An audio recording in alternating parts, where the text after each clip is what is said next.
Hello and a very good evening, friends and followers. Welcome to another live stream today. Actually, we're doing a lot of live streams in the last time. But yeah, today we are standing here at Copenhagen and we're doing our flight today to Bergen. We are online on Vatsim, though as usual we don't have any ATC. Of course, if I have a look on the map, I can see that whole Europe is almost covered by ATC. So no matter if it's like England or Germany, if it's Netherlands, Poland, Austria, Croatia, Spain, almost everything is covered except Ireland, Scotland and France. But I decided to do this flight today, so we're going to do that.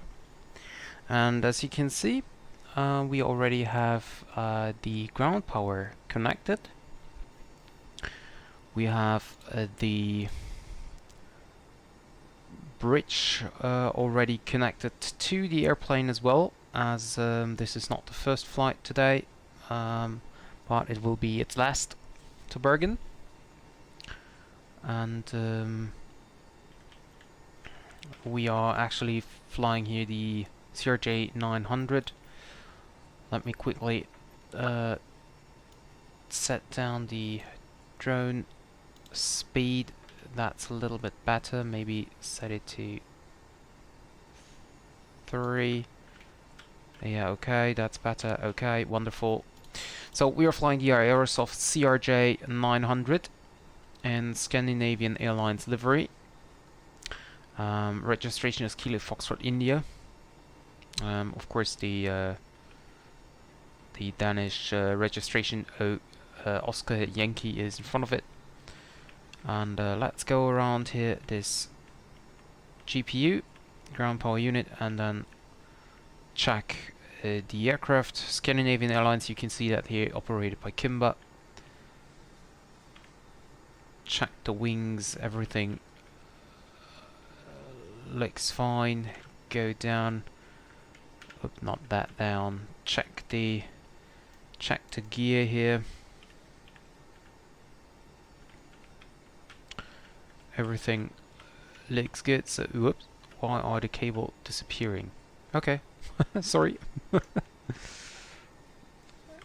Everything looks good here. Check the front of the wing.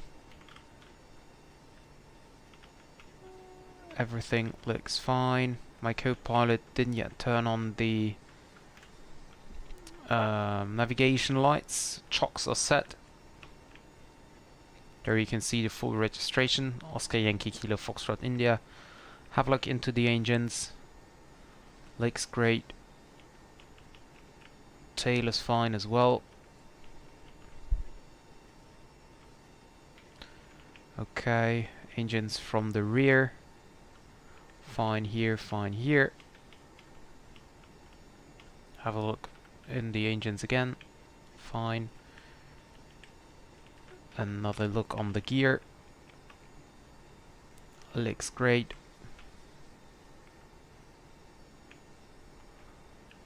Okay. Have a look on the wing. Still no navigation lights on. Everything is okay. No scratches and nothing. Let's go under the bridge here. Go to the front. Check the gear. Okay. And then we go back into the aircraft, which would be done by going over the stairs here. Okay. So we are in the aircraft now, so yeah, as you can see, navigation lights are not turned on. We will do that now. We cannot see it yet. And we will turn on some lights. as it's getting dark. Already pass on the no smoking and seatbelt signs. Hi Alexander, thank you very much. Yeah, it's amazing graphics here from the Flight Simulator 2020. Really the best simulator they did. Did I? Oh, there we go. We don't need that light here.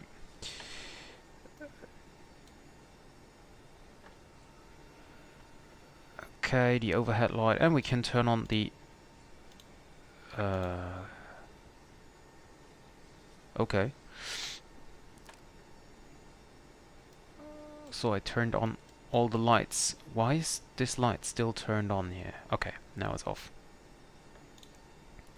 Logo lights turn on as well. Emergency exit lights to arm. And then we go back here. Set these switches to nav. They should have been set to nav already by the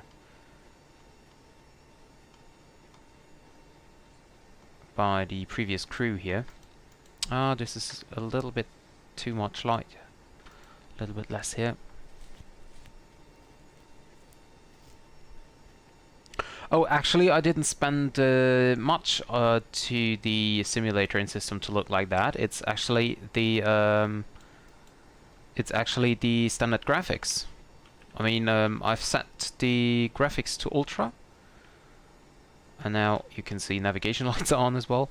I set the settings to ultra, but it's the standard simulator. The scenery here we can see is Copenhagen from I cannot remember. It's a payware, I think, but I cannot remember which one. But yeah, it's not that much. The simulator looks great from the beginning, without doing much. And I think now it's time to get the passenger aboard. Cabin crew, we're happy to get going now, so as soon as you're ready, you can open the door to start letting the passengers on board. I will just about set up here, so we're happy for you to close the doors once everyone is on board. Thanks. No problem. Okay, great. We're almost done. Okay, and well, let's check the originating checklist before we start with the rest. So external lights are checked and on. Fuel panel. So we have a total fuel of 4,470, and according to our flight plan, we need 4,374. So actually, we have 100 kilograms more than we would need.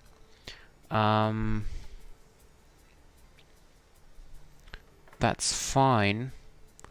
Yeah, we just leave it as it is. Actually, we just leave it as it is. Performance, set everything in the simulator here. Okay, so fuel panel is checked, bleed air panel is checked, APU is currently off as we are connected to the ground power unit. ELT is armed, cabin pressure panel is checked, air conditioning panel checked as well, anti-ice is off, windshield heat, I cannot remember if I turned that on. No, I did not, so now it's on. Set to low. Emergency exit lights armed. Standby compass is checked. Nose wheel steering is off. Clocks are set. Instrument panels checked. Upper pedestal checked. Thrust level quadrant is checked and idle, yes or off. Avionics checked. Trims checked, and yaw damper is engaged. No, it's not. So let's just do that. And now it is engaged. Source select panel is on normal. Wonderful. Hi Maxik, welcome to the stream. Nice to have you back here every day.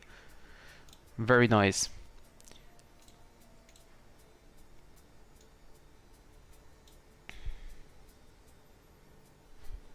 Okay, so we can start to set up our FMC.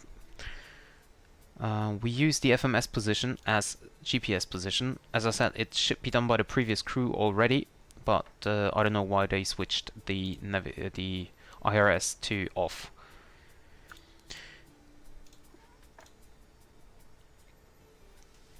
I'm fine, thank you very much. How about you? Are you good as well? So we are going from Copenhagen to Bergen. Traffic Scandinavian 669er Bravo 7 Airbus 319er for push and start. Go to perf unit. Cruise flight level will be 360, or yeah, flight level 360 is 36,000 feet. We have a fuel of 4473, that's correct. And can I see my zero fuel weight here? Performance. Zero fuel weight is 28,370. 28,370. Let's see. Okay, that's working. That's fine. Okay. Takeoff trim is 6.8. Okay, good to know.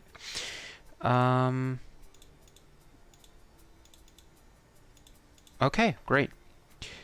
So for the departure, that's good to hear, Maxik. Very nice. So for the departure, we are expecting runway 04 left and the Mixi 2 Echo departure.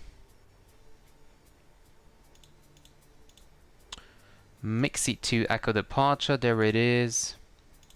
Go to flight plan, and after Mixi, we go via, no, not via Romeo, but, oh come on, via Papa 990 to AAL, which I think is Aalborg. Then we go via Lima 621 to Tukmu.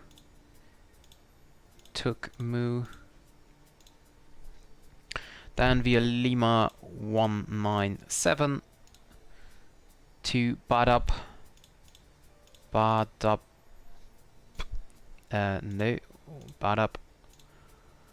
And from there on, we will continue via the Badab to Papa arrival into Bergen's runway 35. So we can set that up. Bergen, ILS Whiskey 35, Badab to Papa, and then we have Godip or Rivip. So let me just quickly check the charts here. Badab to Papa.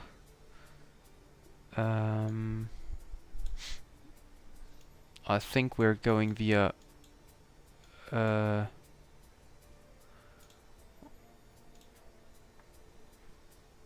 let's see.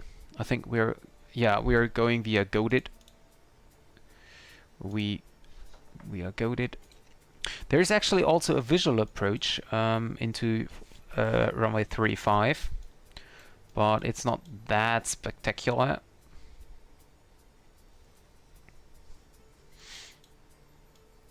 So I think we are fine with the ILS there.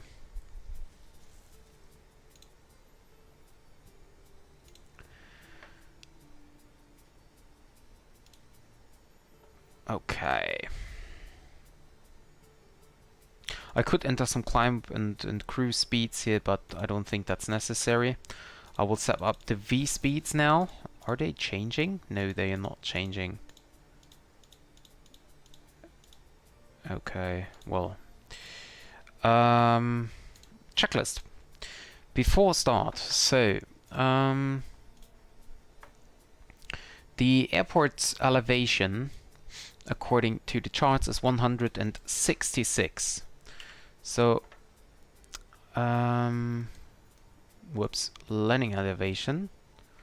I will switch that up a little bit. And now I just have to find out where the information. Landing elevation is now 80, 90, 20, 100, 110, 120, 30, 40, 50. Let's see. Okay. 200, 180, 160. That should be fine. Yeah, okay. Landing elevation is set. Altimeters. I don't know yet, as I don't have any ATIS here at the moment.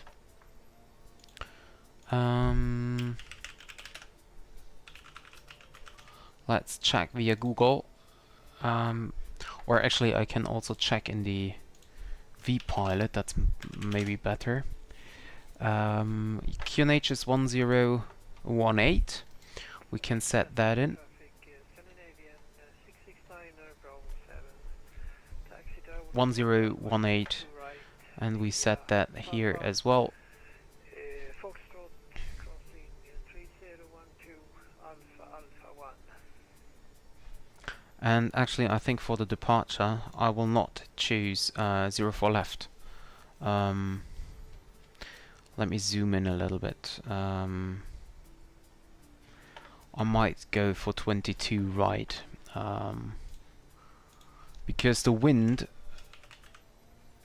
is telling me 230 at 8.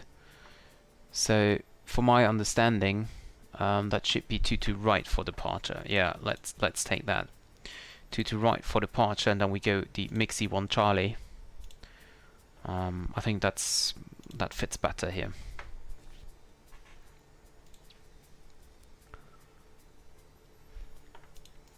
Okay, so I turned on the seatbelt signs, but they are not turned on in the self-loading cargo.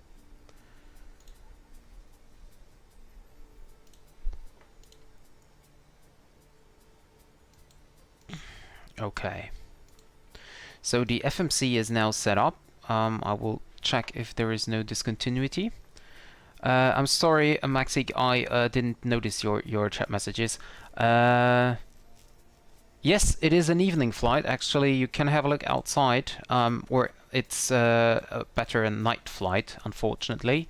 A departure is in about 12 minutes, so we definitely will have a nighttime landing. But yeah, I think that's no problem. I have to set up the drone speed again here. Back to 15. Yeah, that's way better here. Okay.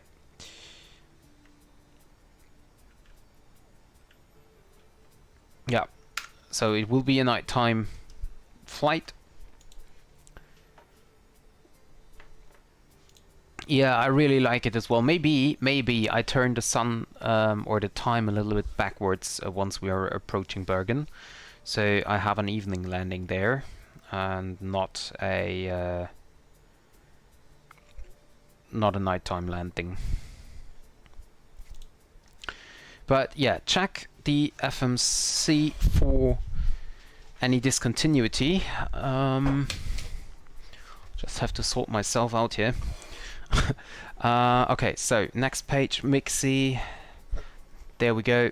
There is a discontinuity. So we check that. And there we go. Everything is set so far in the FMC. Copenhagen traffic, North Shore 376, pushing out of stand B8. Bravo 8. So, transition altitude is, by the way, 5,000 feet for the departure. Speed and altitude limit is 250 below flight level 100. We have a cruising altitude of flight level 360. And transition level for the descent, I guess that's done by the ATC, but let me have a look on the charts if I can find something. Approach, bar up to Papa. Altitude sector, transition level. Yeah, transition level is chosen by ATC, so I'm not sure about that, but I will take a departure route here and then check. Transition altitude is 7,000, so I think that transition level will be either 7,500 or 8,000, so I just set flight level 80 as a transition flight level, where we change from standard pressure to local pressure.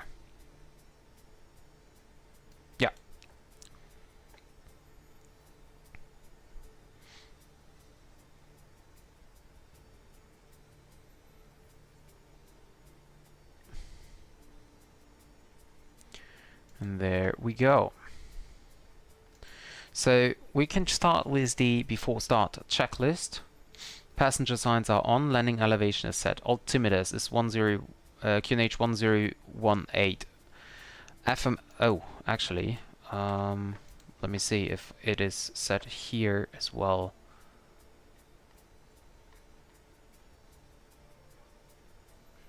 No, it's not. See, 1018. Okay, set now to both. IRS is aligned and nav. Radios and nav aids are set.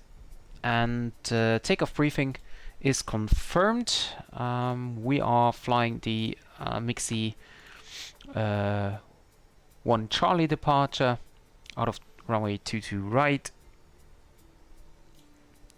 Initial climb, oh, that's a good question. What is the initial climb altitude? Castle traffic is Scandinavian 669er. We are 2,000 feet up and runway 22 right is clear. Initial climb clearance flight level 70. Okay, so we can set flight level 70 into the autopilot.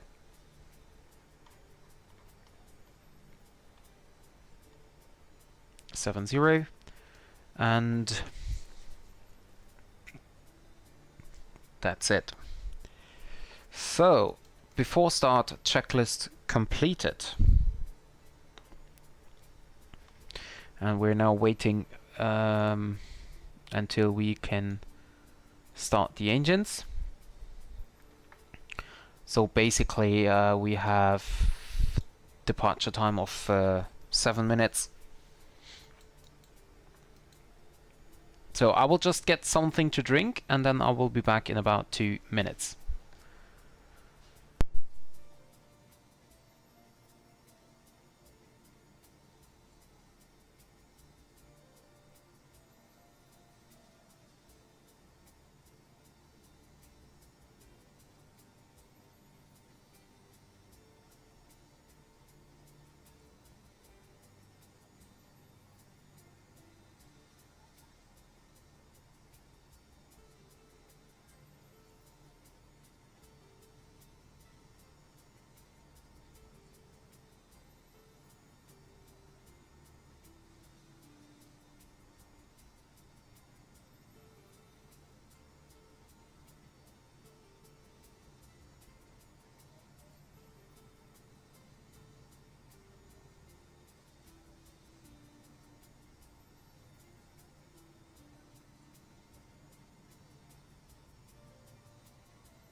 And I am back.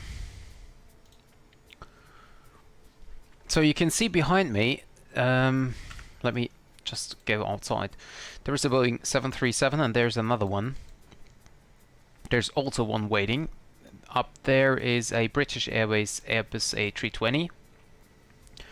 So there is a lot of stuff going on here. So what we can do is we can disconnect the bridge here and also clear the passenger door. Hi, Captain. All passengers are on board and doors have been cleared. Okay, thank you. And we will now start the APU. Copenhagen traffic, no shuttle 375 pushing out of L36, stand L.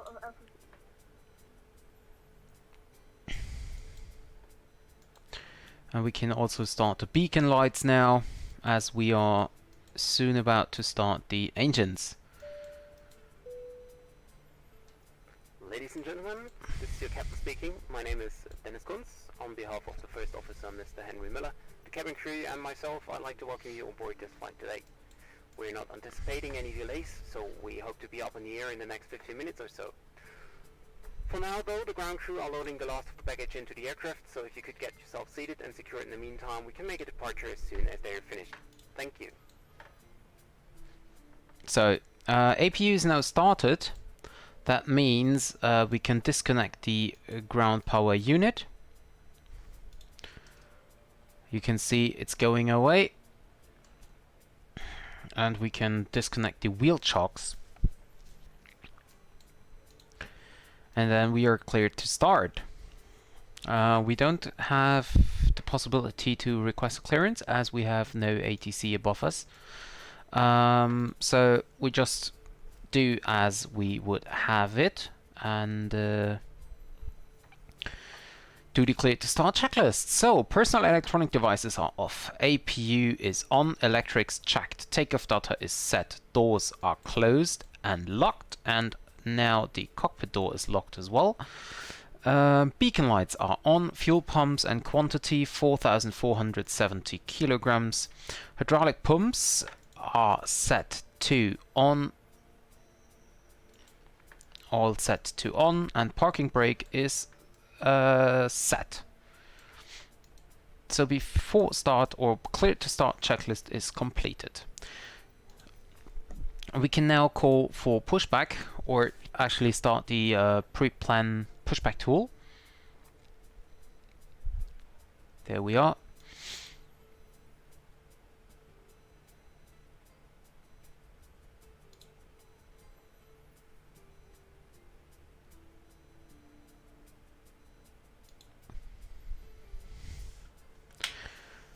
That's it. Request a pushback, and I will communicate on Unicom that we are about to push, or actually we're not pushing back as this one guy here is pushing back. Castrip traffic, Scandinavian 2870 at gate Alpha 18. We are ready for push and start. We're giving way to the Boeing 737, which is just pushing behind us. Yeah, so we need to wait until the 737 left here.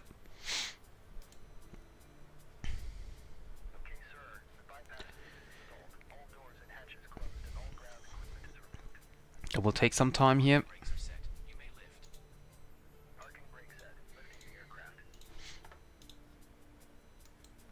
I can start to trim here.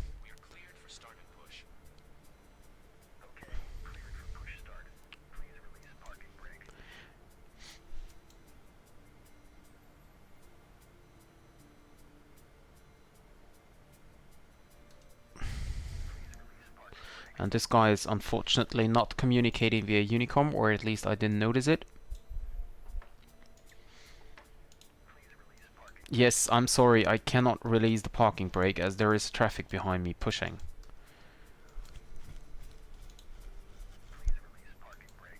Copenhagen traffic, North Shore 376, holding short runway 22 right.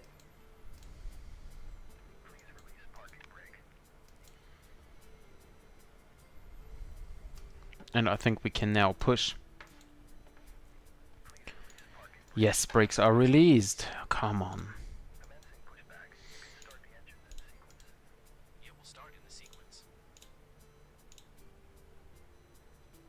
Oh.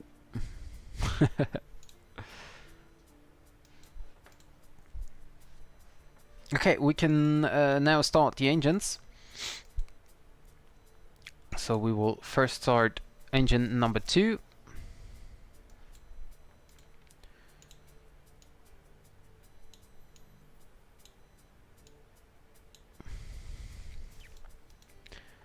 And you can see engine number 2 is running up. Cabin crew, arm doors, please. Thank you.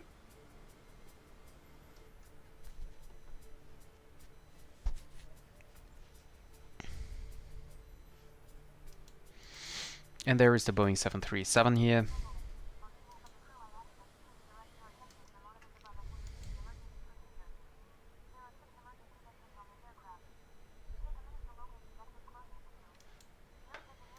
We have the pumps all on.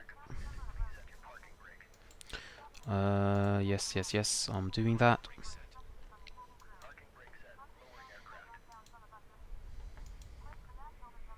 And engine number 2 is running.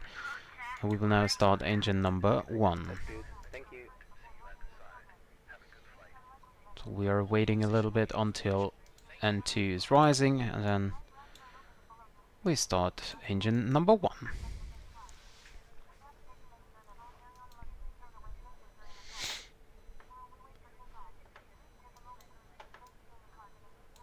There is the Boeing 737 here.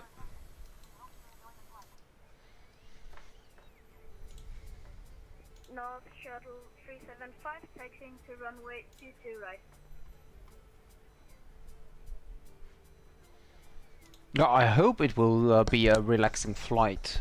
I don't like eventful flights there. So, yeah.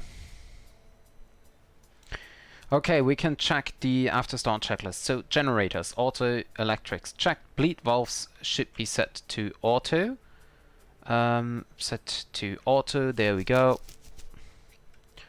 Engine number 1 is now running as well, so I can uncheck these as well. APU is still on. Anti-ice is not required. We have a temperature of 9 degrees, and nose wheel steering will now be armed. So I can turn on the taxi lights now, turn on the recirculation valves, turn off the APU here.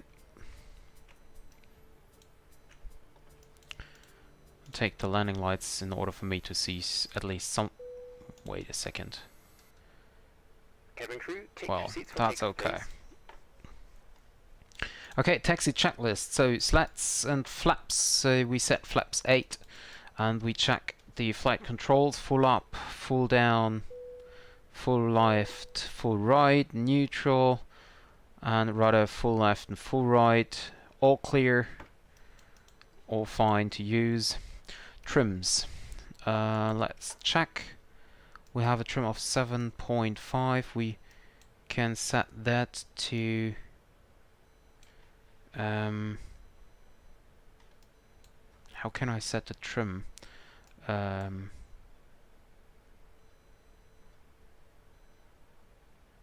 No. Where's the trim? There should be a pull and turn? No. Where's the trim wheel?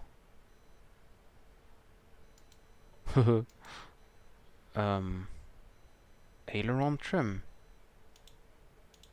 Lower and... I don't understand. Rudder trim. Well, anyway, then we just leave it as it is. It's basically not bad with 7.5. It's in the greens, so it's not 6.8, but it's in the greens, and that's fine. Thrust reversers will be set to arm. Flight instruments checked. Brake temperature is checked and is normal. So we can now start our taxi. Castrop traffic, Scandinavian 2870 is starting taxi to runway 22 right via Kilo Alpha and Alpha 1. Parking brake release. And start taxi. Why are the engines so quiet? Is this just because of me, or... Let me check. Sound options.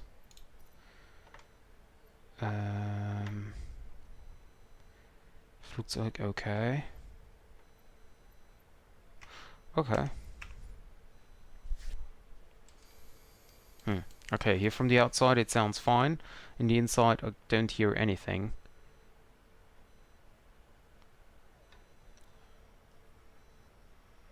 I have a weird aileron trim here, to be honest.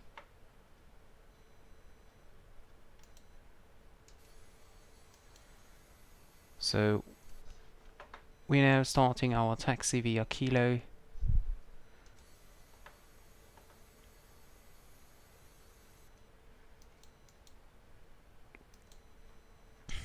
And for now I can turn on the music again. I don't know why the cabin crew turned them off already. I think it might be because I turned on the landing lights already. So that's the automatic notification for them to prepare for departure, I think. Yeah, so I will turn on the landing lights so I can see something. And we're now taxiing onto Kilo here. There you can see the other two departures. Turn on the flight director.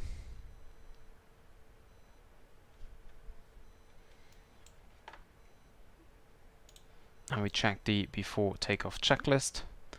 Lights and okay, we have to wait. Lights and strobes are not completely on. Fuel transfer flow will be set to manually once we arrive at the runway.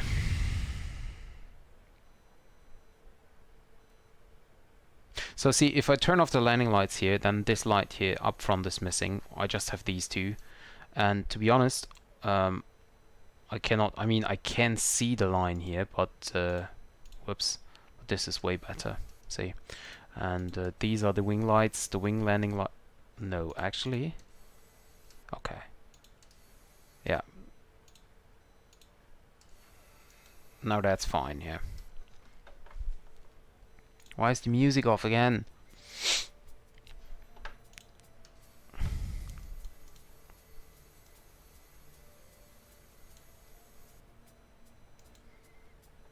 And by the way, this guy was communicating via Unicom. I think he just did that a bit early, so I wasn't able to, like, you know, hear him. And I have to taxi here right onto Alpha.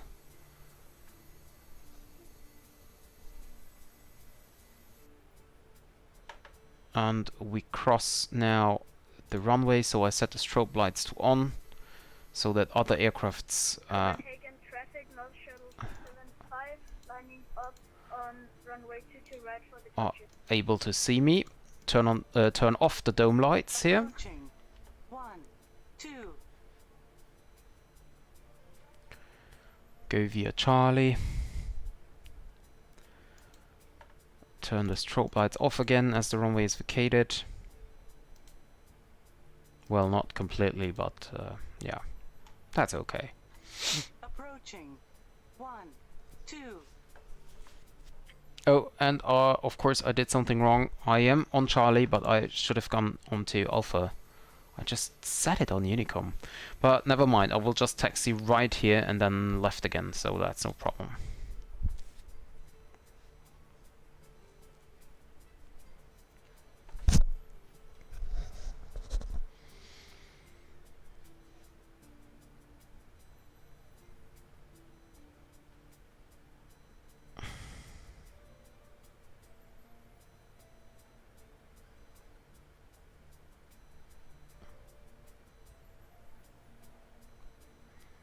I just announced on Unicom that we're going via Alpha, and then I taxi into Charlie. It's unbelievable.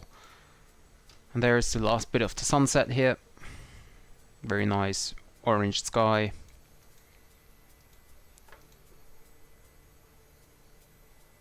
Other aircrafts on the runway here. I think he will depart now soon.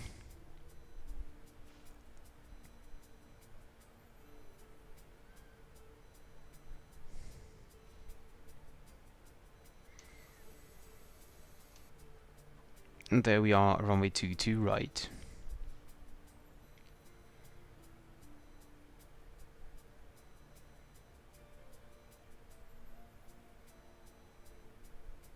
I just hope he gonna depart now. I think 3 minutes are already over for the separation. Custom traffic, Scandinavian 2870 is holding short, runway 22 right.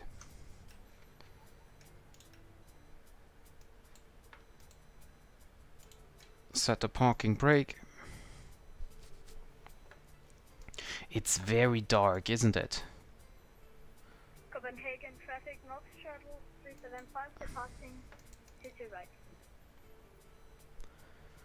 Customer traffic, Scandinavian 2870 is lining up behind the 737. And there he goes. So now we are ready for the departure. So before takeoff checklist. Did I release the parking brake here?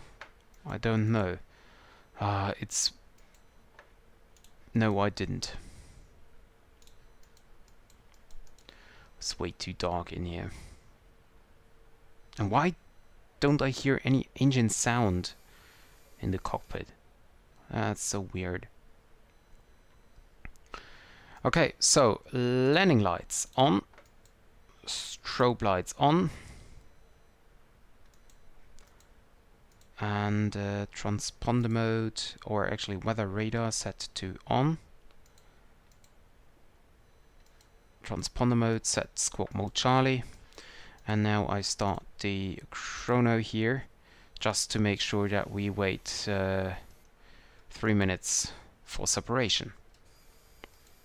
I think 1 minute's already over. Approaching. 2, right. Alex, we are expecting ILS approach, runway 35. There's also a visual approach, but I think we're gonna take the ILS approach for runway 35. I mean, I can switch over to visual anytime, so 2, right. it doesn't really matter. And I feel safer if I start with the ILS, and then I can switch over to manual landing whenever I feel ready.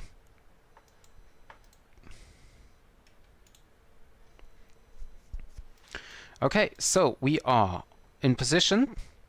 Lights are all on. Hydraulics is set, and fuel flow set to manual. Flight attendants are advised. Transponder and TCAS are on and set. Radar terrain display. I set the terrain is set, and CAS is checked. Only white and green. So I can switch forward to the climb checklist. And let me see the 2 North shuttles here.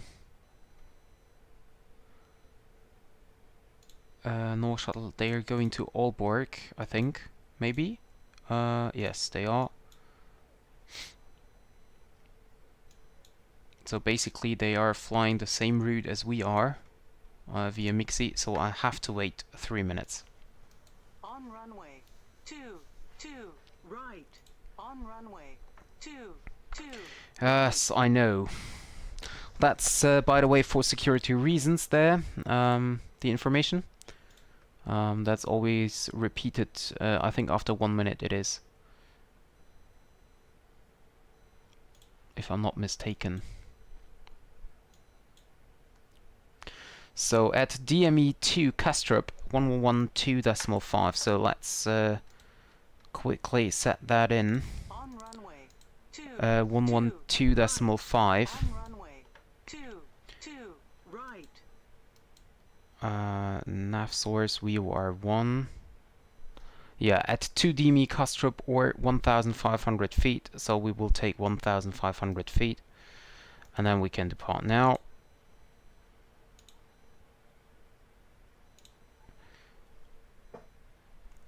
Kastrup traffic, Scandinavian 2870 is departing runway 22 right, Mixi 1 Charlie departure. On runway. 2, right. On runway. Flight director is engaged. Release the parking brake, I hope. Yes, I did. And start a chrono again. And go for toga mode.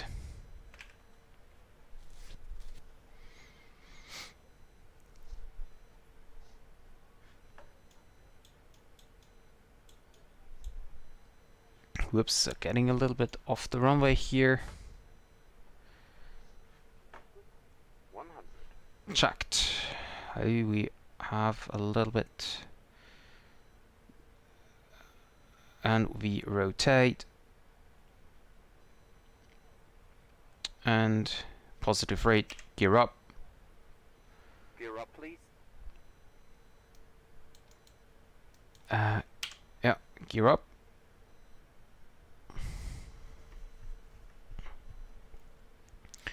And now I can climb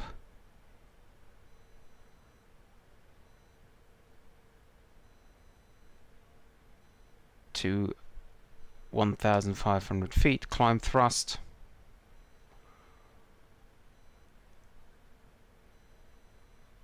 Set the speed bug. Set the nav bug as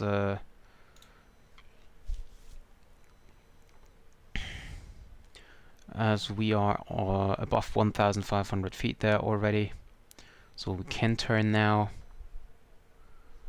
and we are now 2 DME away from Kastrup.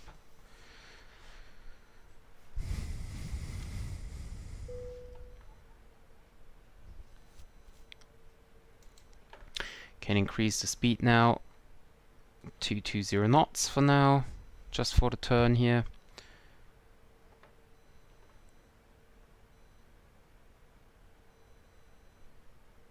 And we can climb to flight level 360 directly, as we don't have any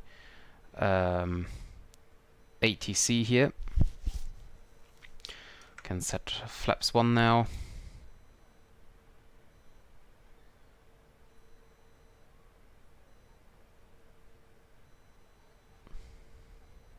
That's so weird that you don't hear any engines. I'm totally confused.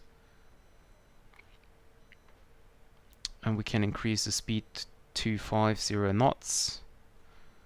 Flaps up. Barometric pressure to standard. Standard.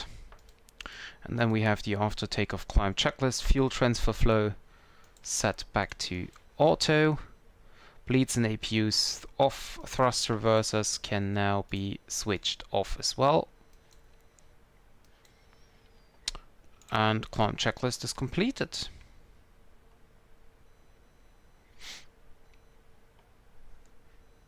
And we now keep climbing on the Mixi 1 Charlie departure.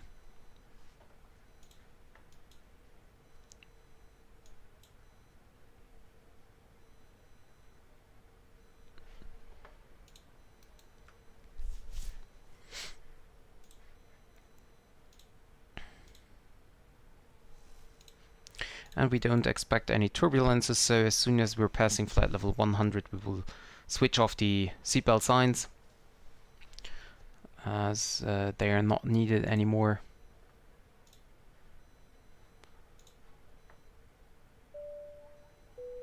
Oh wow, thank you very much Mexique for the pictures already in the Discord channel. Looks great. It's so sad. I mean, I'm flying real world operations, so I will not turn back the time when we are landing, but I might do that after the landing when we watch our replay. So we're passing flight level 100 here, so we can turn off all the lights and we can switch off the seatbelt signs.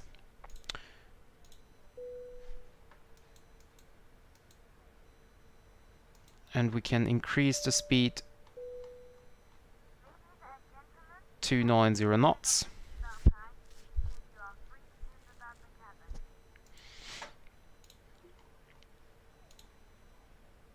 Okay, see the progress page. And we will have 3,300 kilograms on board once we arrive at Bergen. That's not correct, of course. We will lose a lot of fuel there in the climb and cruise. But for now, that looks quite good, actually. I will now start the in-flight movie already.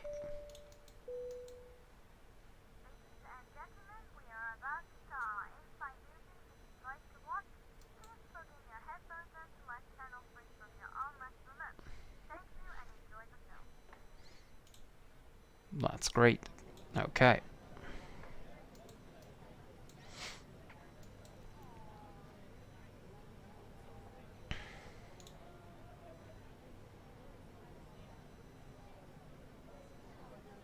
So, as we're flying real-world operation, I now log into flight radar and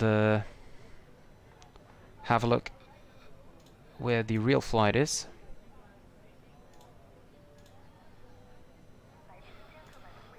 And I think the real flight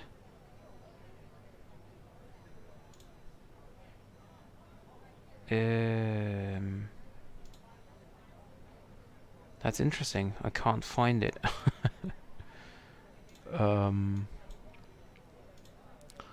I have one Scandinavian here to Stavanger.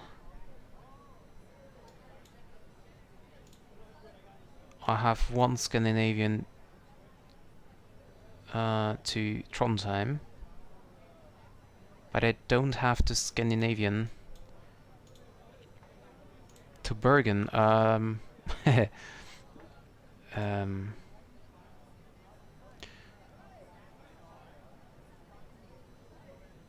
Okay, there's a star. Estimated departure 21. Why is there a star? Let's check flight info.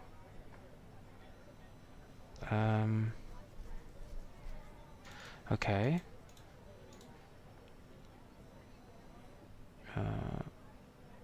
Well, okay, our real world flight has a star after the departure time, and I have no idea what that means, so I will just Google it. Flight radar 24 departure time star.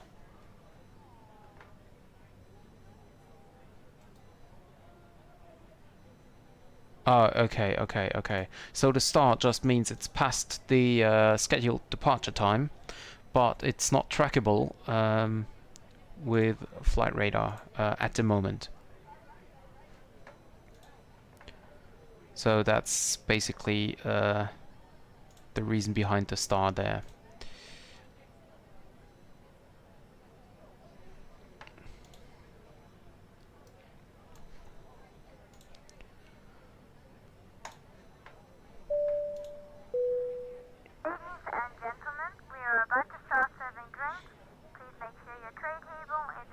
And we are 8 minutes 30 in the air already.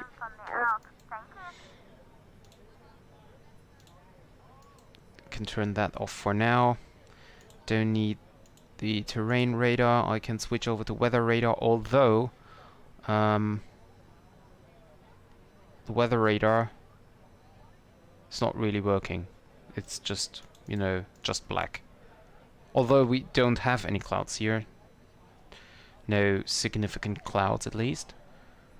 But I've never seen the weather radar working here. Yeah.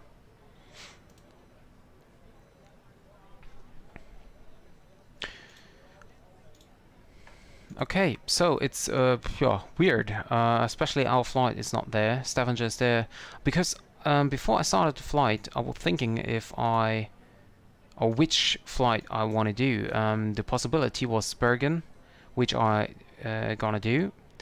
We had Stavanger, and we had Oslo as well. So yeah.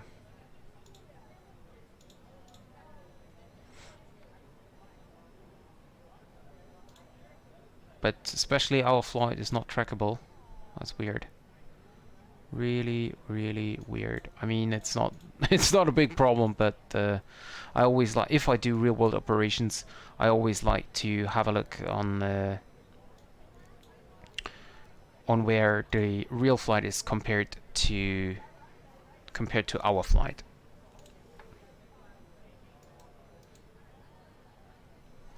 The last bits of the sunset.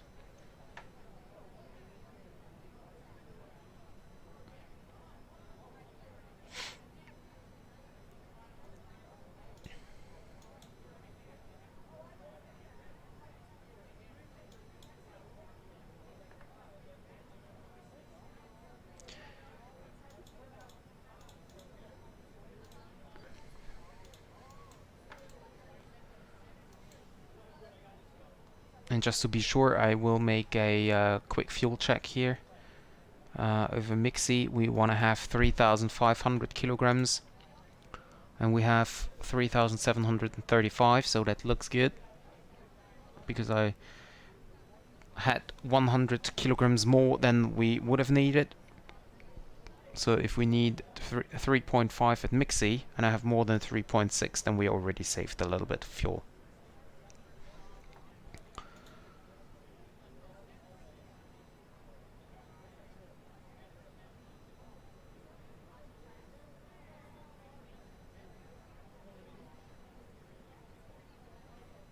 Our cruising speed will be Mach 0.77 at the maximum.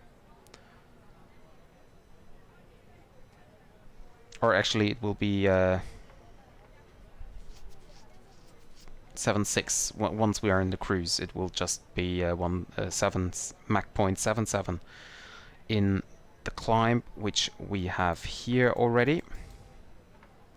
Is there a way to switch to Mach? There should be, I think. Why is it so dark in here?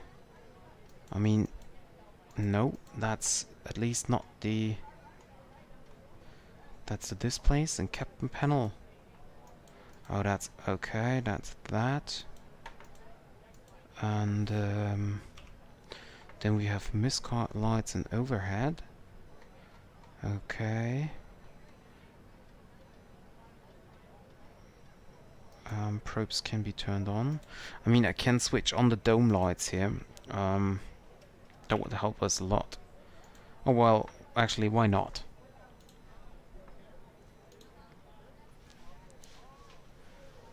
Yes, I'm in the sky, of course I am. Yeah, it is really dark. And to be honest, I don't feel... Didn't I turn that off? I didn't feel very comfortable here, I have to admit. That's why I just turned on the dome lights here. And now I feel a little bit better, although not perfect. Because I wonder if there is, in the real aircraft, if there is no lighting here for the autopilot, or if I just missed that.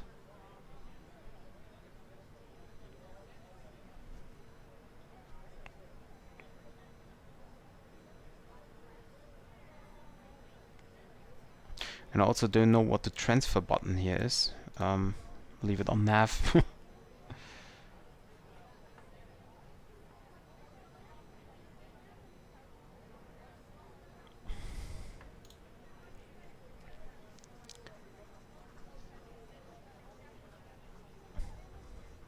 Yes, Alex, I really like this aircraft. Well, I cannot really tell you my favorite aircraft. The thing is, you have to differentiate between real life and flight simulator. In the flight simulator 2020, I think it's the Airbus A320, closely followed by the Aerosoft CRJ here. These two aircrafts are really, really great, but I have to admit that there are not a lot more aircrafts in the simulator yet. So I guess if the PMDG will be released, then they will most likely will be the PMDG, which is gonna be my favorite aircraft there. I'm not sure, of course, but I can imagine that everything is changed in favor of the PMDG. For the real world, I don't really have a favorite, or at least, let's say that my favorite aircraft in the real world is the Boeing 777. Although, I also like other aircrafts as well. I really like the Airbus A340, for example. But I think I like Boeing better. 787, 777, 747, 737. I really love them. And concerning general aviation, well, it's hard for me to say I don't like general aviation, but well, for the real world, I think it's kind of boring. I mean, if it's great if you're a pilot and you can fly general aviation. That's definitely not boring. But if you're not a pilot and just a plane spotter, for example, I think that general aviation is quite boring. In the simulator itself, general aviation can be very interesting, although I feel it's a little bit slow, you know? So if you like travel long distances in a general aviation plane, it will take hours to do so until you see a change of the landscape, for example. But in airliners, I mean, of course, some flights take very long, but let's Ladies listen and to the gentlemen, from the announcement there. cockpit, just to let you know that we've reached our cruise level, and we're not anticipating any major delays, so expect to arrive on time as planned. As the cabin crew make their way around the aircraft, please make sure the aisles are clear of any items, and I invite you to sit back, relax, and enjoy the rest of the flight. Thank you. Yeah. Yeah, so for example, if you do a flight from, I don't know, Dublin to Palma de Mallorca, it takes you 2 hours, maybe. But you have a completely different, you know, landscape, surroundings, airports, and stuff like that.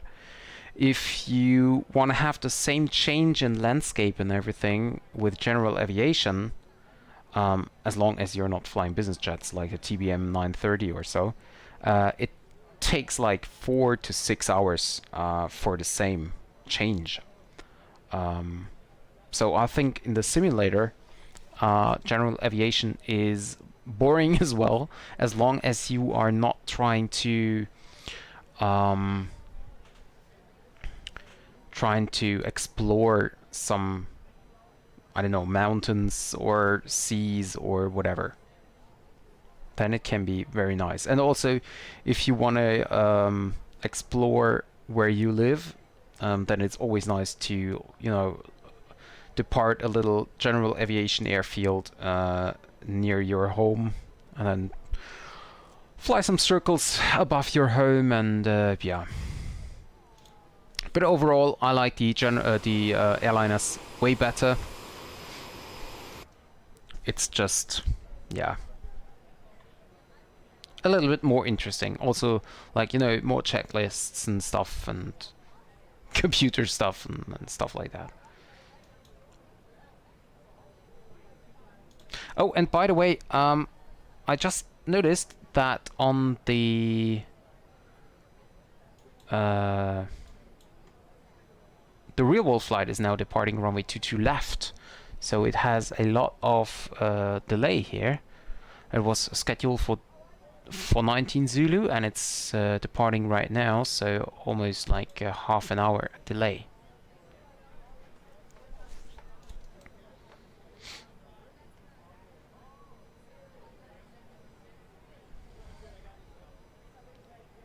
And we are now cruising with Mach 0.76. You can see that here, Mach 0.76. I can zoom in. I'm not sure how clear you can see in the stream. Or actually, we are cruising with Mach 0.769, almost 770. But that's because it's really hard for me to manage this speed manually, because this aircraft does not have auto throttle.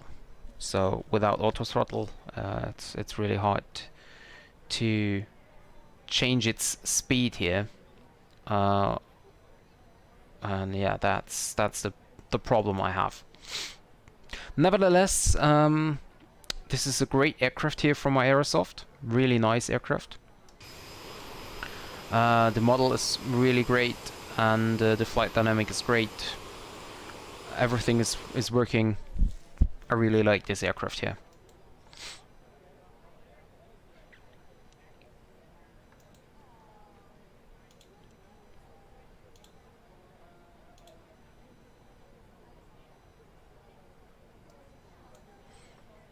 Everything else seems normal. We have total fuel of 3,440 kilograms on board, and we are now crossing Aalborg. I can make a quick fuel check again over Aalborg. We need to have 3.1. We have 3.4 tons of fuel, so we are perfectly fine concerning the fuel. Actually, Alex, I've never been to Varga. neither in the real world nor in the simulator. But to be honest, it's a good idea. I always like to, you know, collect some routes which I could fly. So let me quickly have a look on the map where Varga is. Echo Kilo Victor Golf Varga Airport. Oh, it's there. Okay. Oh, it's on the Faroe Islands. Okay. It's up there.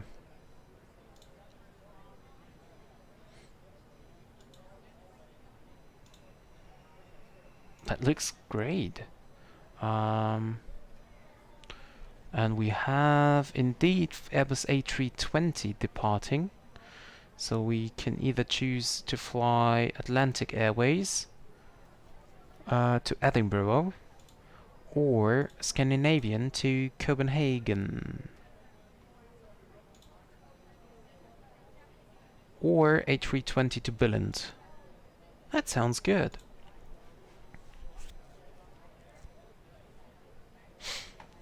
Let me have a look.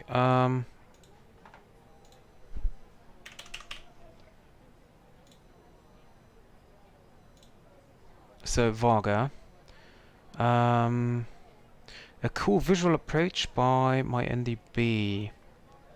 My NDB. Cloud break procedure.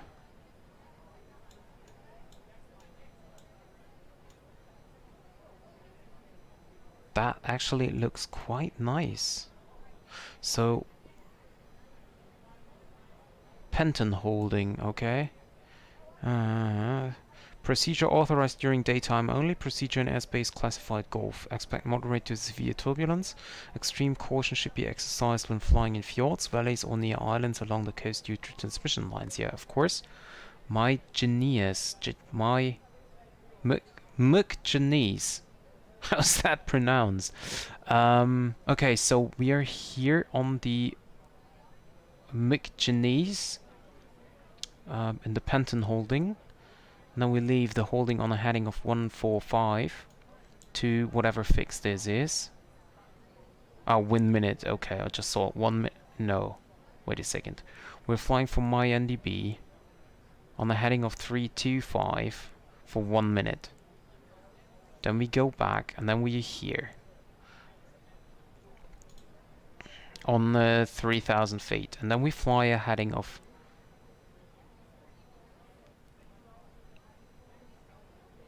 we fly a heading of 145 degrees until we pass a radial of 58 degrees to Varga NDB, and from there on we continue on a visual approach. We either fly around the little island here to Varga NDB, or we fly, if we have a light aircraft in between, or this runway. Actually, Alex, this was a nice suggestion. That looks really, really great. I will just write that down.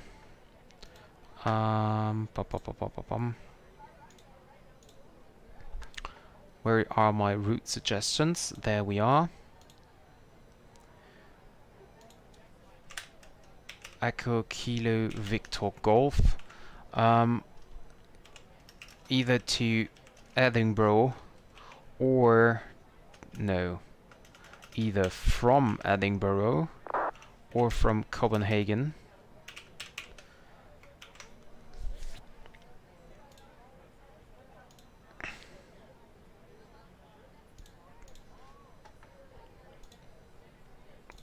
Yep, and there we go. Added to my list, Varga Airport.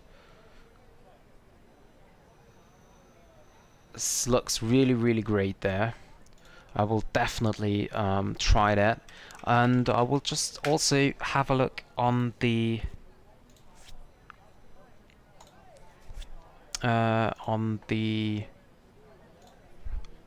Flight Sim.to website,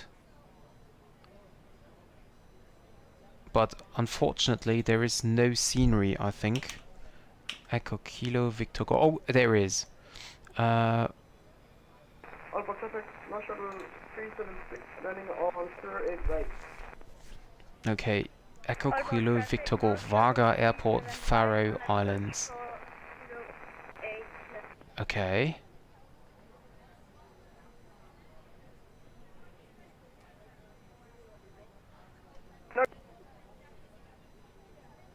That looks really great. Thank you very much for the suggestion. That's really great.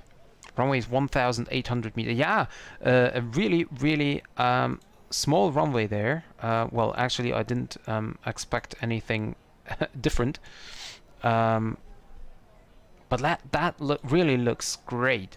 And there are some wind, weather, and turbulence charts and conditions where you can see how heavy the turbulence might be or could be, depending on the distance and the heading to the airport. That's great. Turbulence warning restrictions, location of wind measurements, turbulence indicators, and weather conditions. Wow, that's really great. I'm really, really, really curious on the approach there. And I will definitely try to fly the MyNDB visual approach. Although I wonder why it's called cloud break procedure. I think the clouds there are very low, so when we approach my Genies on 3,700 feet, we might be above the clouds, and when we leave the NDB, then we might be below the clouds. That could be, or maybe we will break through the clouds once we're descending. Decision height or decision altitude is 1,000 feet, and the ceiling we have to have a ceiling of 700 and a visibility of 8 kilometers. Okay, well, a ceiling of 700. If this is the minimum, that means that the clouds are always very low there. Wow, that's really great. Also, the localizer approach for runway 12 is an offset localizer, but they have ILS for runway 30. Wow, that's great. I'm really, really curious about that approach there.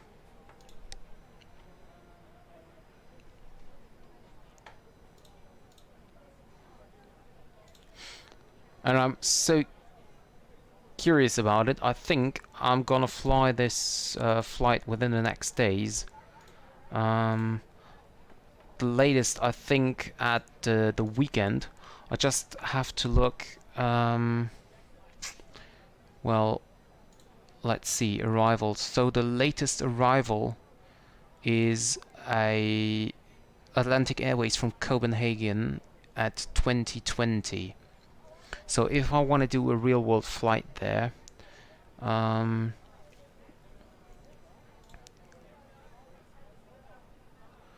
I need to start early. Yeah, and every day is the same, so it's 2020 is the like 2020 latest local time is the latest approach, and they depart at 19:05 from Copenhagen. Well, I'm off work at 6:45, so that's, if I would do a real world flight, that would be really close. But I will see what I can do, because I really love real world flights, and yeah, I will definitely have a look to approach this. As I said, either from Edinburgh or maybe from Copenhagen. I mean, of course, the flight from Edinburgh is a little bit shorter, so depending on the time, let's see. Yeah, from Copenhagen, it's about... wait a second, there's a time difference there.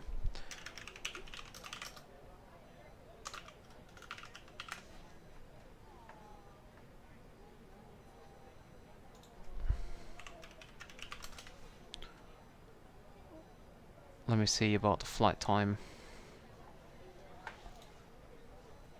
Yeah, flight time from Copenhagen. No.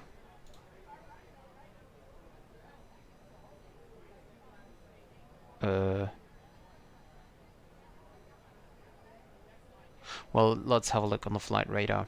So flight radar tells us scheduled departure is 12:05, while scheduled arrival is 15:10. Let's make it. That makes it 3 hours. But there is a time difference, so it could be that it's. Could that be 4 hours? No. No, that's not possible.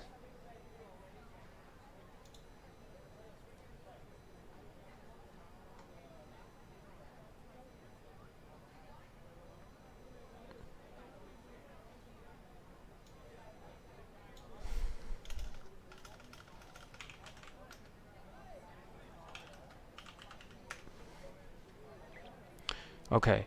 Yeah, it's indeed 2 hours and 15. It's not 3 hours, it's 2 hours 15. While from Edinburgh, it's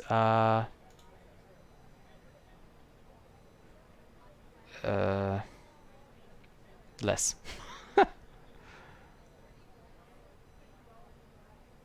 Oh, come on. There must be. Why do I not find any information about that?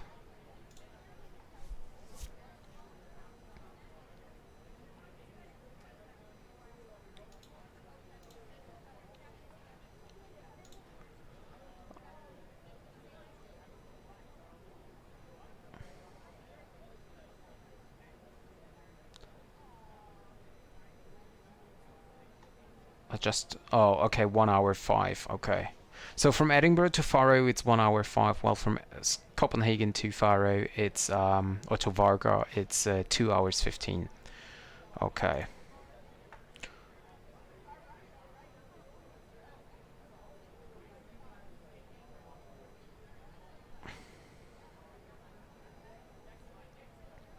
Yeah, you're absolutely right. We definitely have to do the approach in the daytime. Although I'm also not sure, of course, about the sun. But as we are approaching, if we have a look on the charts, let me show you the charts again. So if you have a look on the charts again, the airport is in the east. So if we're flying that way, the sun is setting here on the west side, while the airport is on the east side. So I don't think there will be a big problem. Although, no, when we approach, we will fly away from the sun. And the only problem with the sun we could get is about over Varga NDB. And I think that should be okay. Depending on the time of the year, of course. Because if the sun is not setting or setting more north here in the late summer, then we might get trouble. But I think for now that should be no problem. And I found the scenery here for Varga Airport. And I think I will fly Atlantic Airways or Atlantic, what is it called? Yeah, Atlantic Airways. And then that's really great. Looks really good. And oops, let me turn off the charts here for you. By the way, we are almost at our top of descent here. We must not forget to descend.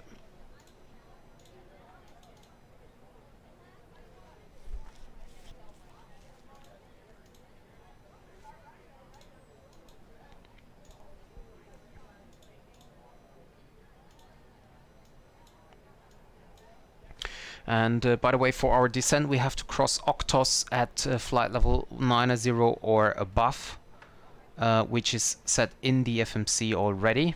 And then we have no more altitude restrictions except Ratuk, which we have to cross between 6,500 and 8,000 feet.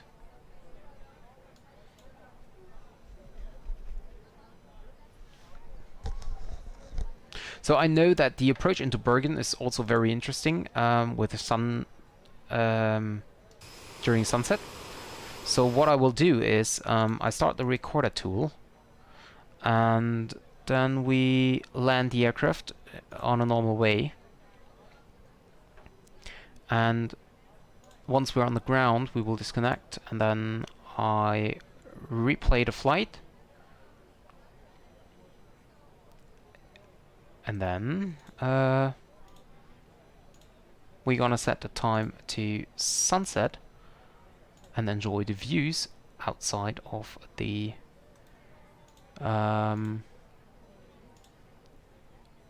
outside the window.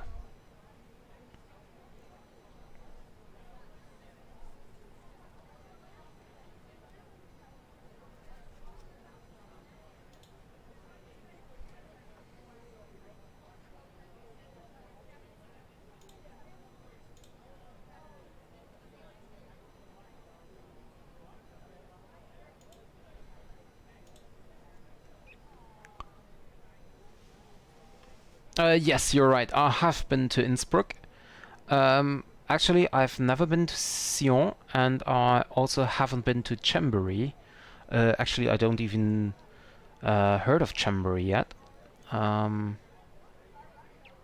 But I know that the Switzerland airports all have a nice approach. But that, of course, is because of their placement around the Alps. However, Chambéry, never heard that before, and I'm always happy if I get some route suggestions. So I'm not sure how.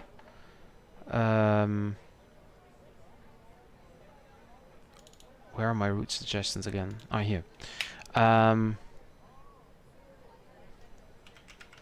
Not sure about the aircrafts departing or landing there. Because I need airliners to land. Don't want to go for like general aviation or stuff. But I know that at least in Sion there are also some airliners landing. So that would be no problem.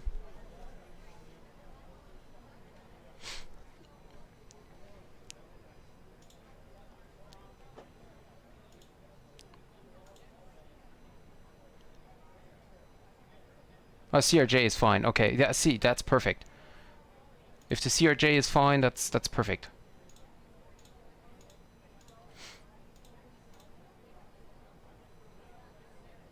And by the way, I just wrote down Sion and Chambéry. How's the English pronunciation of Sion? Is it Sion? Sion? I don't know. Sion, Chambéry. Well.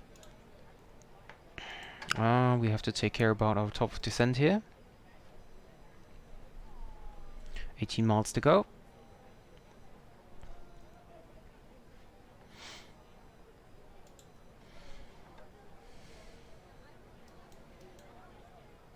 And I will have now another... Whoops. Okay. Okay. Well... I will now have something to drink again, and while I drink something, if you guys haven't yet subscribed to my channel, please feel free to do so, and so you don't miss any other live stream. In Russian we call it the Way of Sion. Okay. Well, I don't know any Russian, although Maxik last time also wrote some Russian there, and that was actually the only thing I could read, or better to say recognize. So, but let me just have something to drink. No, I will start my descent first, and let's set the altitude to flight level 110, and then we reduce the speed a little more and go via speed button, and now we go into the descent. Yeah, so I'm going to get something to drink, and in the meantime you can please subscribe my channel so you don't miss any other video, and also you can join my Discord channel, so that you can make some route suggestions or post some screenshots or whatever you want to do.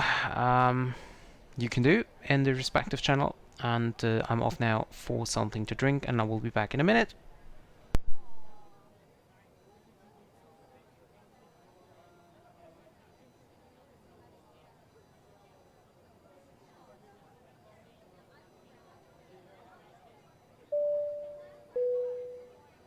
Ladies and gentlemen, once more from the cockpit. You may have noticed we've just begun our descent. If you could assist the cabin crew by tidying your tray and handing them any litter as they come around, it would be most appreciated. For safety reasons, please turn off all electronic devices or switch them to airplane mode until after we've landed. And please also note that the aircraft toilets will shortly be out of use. Thank you.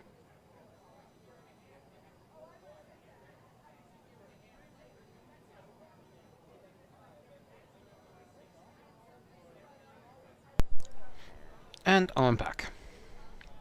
Don't know if it was 1 minute, but well, here I am. We will turn on the seatbelts now as we are descending.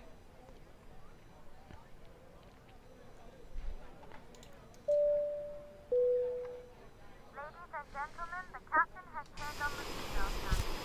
Fasten seatbelt as soon as possible. Oh, and before I forget it, I will now start my recorder program, because I know that I will forget it if I don't do that now.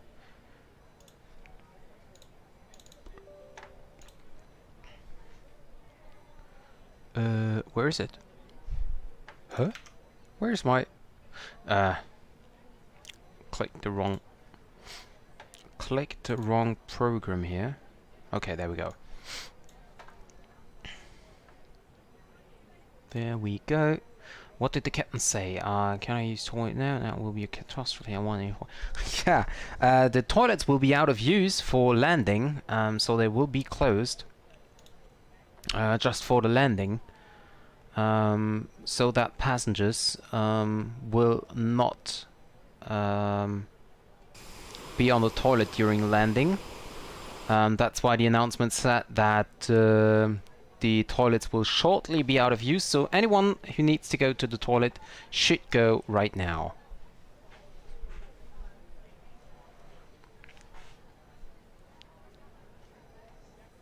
And by the way, we're passing now Stavanger to the left.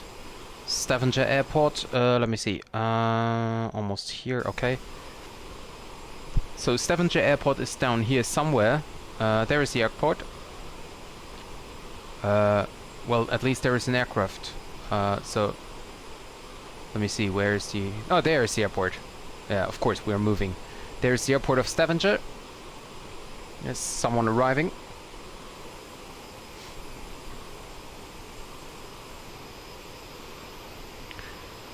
Yeah, well, Alex, that's the reason why you should go to the toilet right now.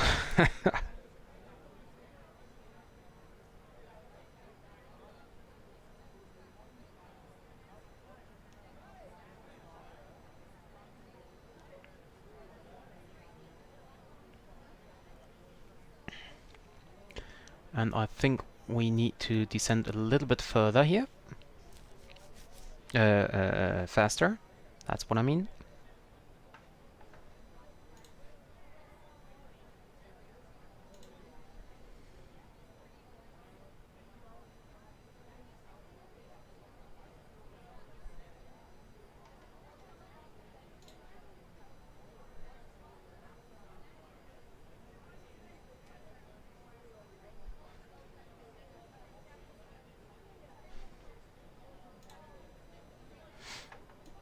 And let me see. Okay, I'm on the... I can see myself on the chart here.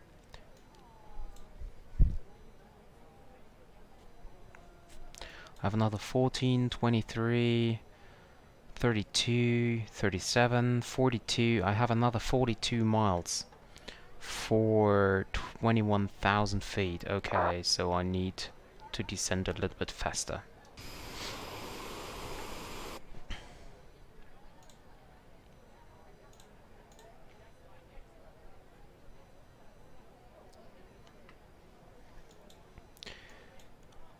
Bergen traffic, this is Scandinavian 2870. We are inbound Octos on the Badep to Papa arrival for runway 35.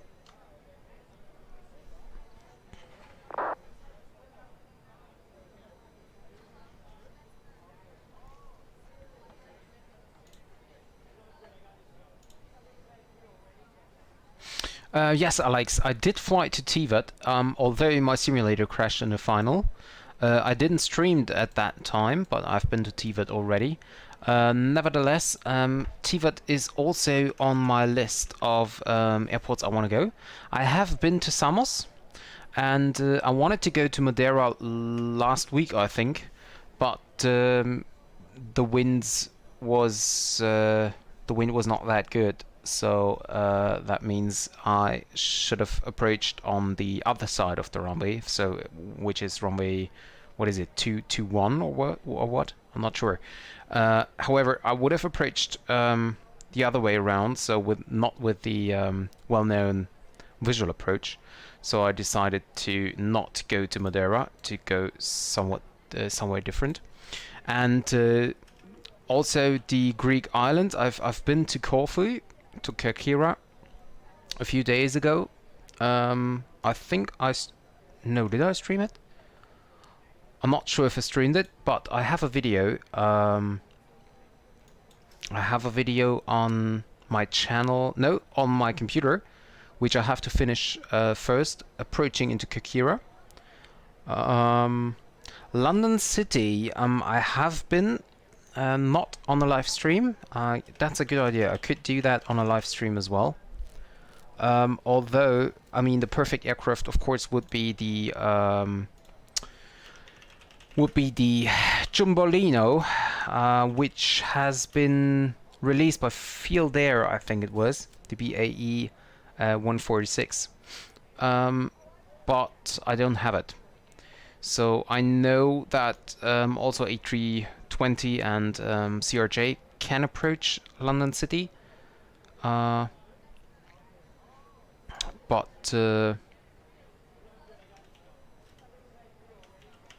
I think that the Jumbolino would be perfect. So if I might, if I will buy the Jumbolino, then I will go to London City. But until then, I don't really think I will do that.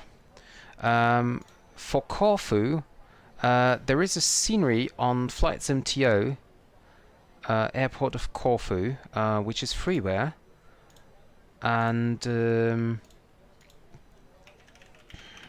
on the screenshot it indeed looks quite well, but for me,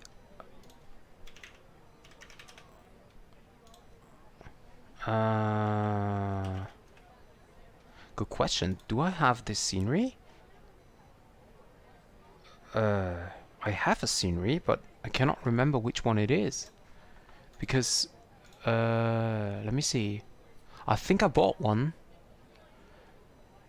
Because when I got my flight simulator, I couldn't wait for anything, so I bought a lot of stuff there. Spent a lot of money.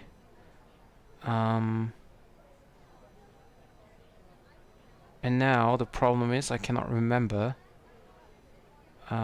which airports I bought or which ones I downloaded from Flight Sim.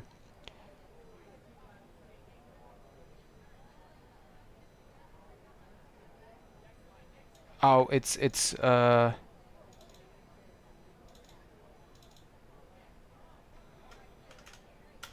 flight to. Okay. Let me see. I figured that out. I will figure that out.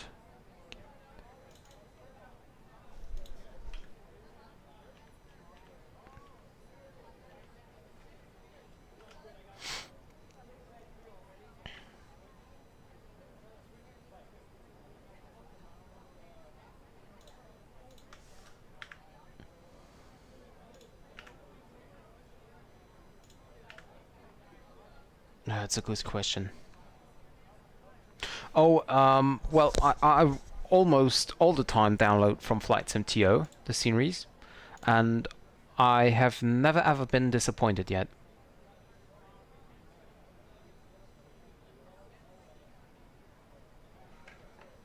Everything I downloaded is fine. I just take care that that it has some stars. I have a look in the comments, and so yes, basically. Well, what the heck is going on? I'm way too high. Let me see. I think I have to hold over Ratok.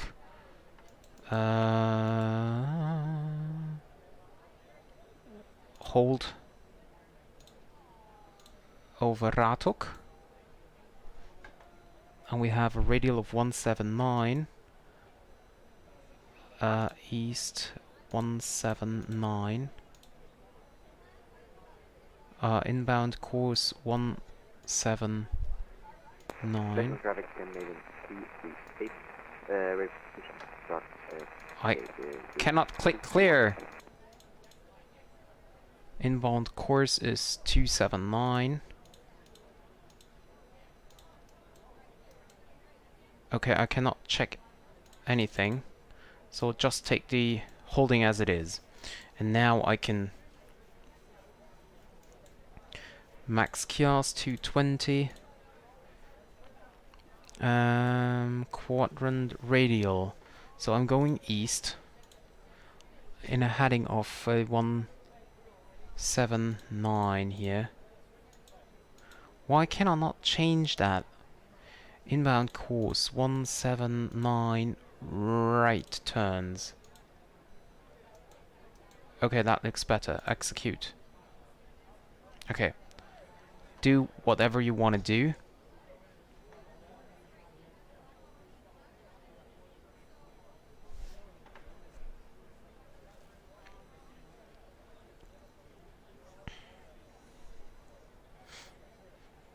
And I think we have a holding time of 1 minute, I guess. Okay, let's make it 1.5 minutes. It's okay. Change the speed to 20 knots. There we go.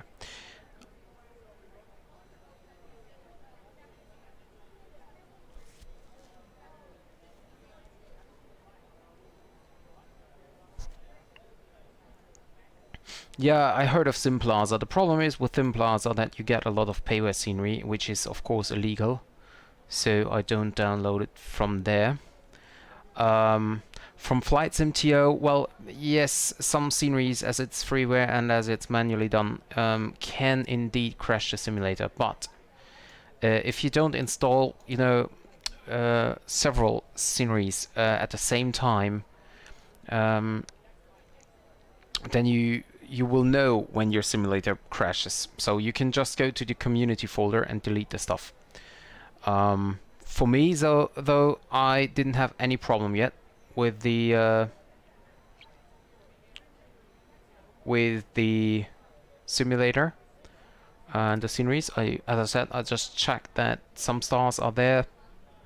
In the best case, the sim update is there as well. And have a look in the comments, because if people write that, you know, they have simulator crashes, crash to desktops, freezings, whatever, then I don't download the scenery. But as I just said, most of the sceneries I downloaded works perfectly. And I'm wondering what this aircraft is doing here. What? Quadrant north of a radial of 350. Well, basically that's not what we would like. We have... Well, but it's okay. It's okay. Let's just do that as it is. It's a little bit weird what we are doing here, but, well, anyway. There's the airport, by the way.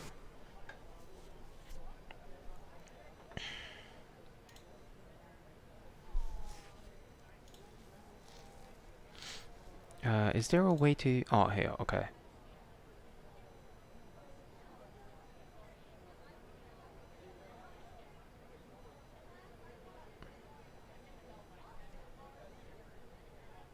I don't know what the aircraft is doing there.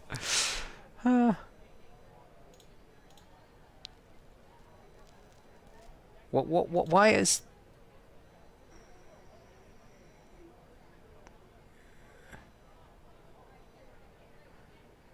Inbound course 178 right turns, that's correct. Radial north 358, oh, I don't know. Let the aircraft just do whatever it likes. And then we just descend to 8,500 feet. And then we will see. Weird. It's always going like left, right, left, right, left, right. Don't know what's going on here. Do I have to switch the course? No.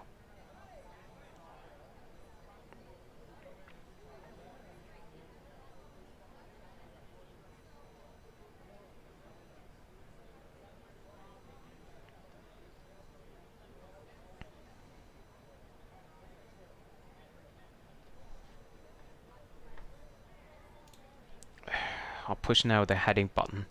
I don't know what the aircraft's doing, so either I did something wrong or the aircraft indeed is not able to fly holdings properly. But I guess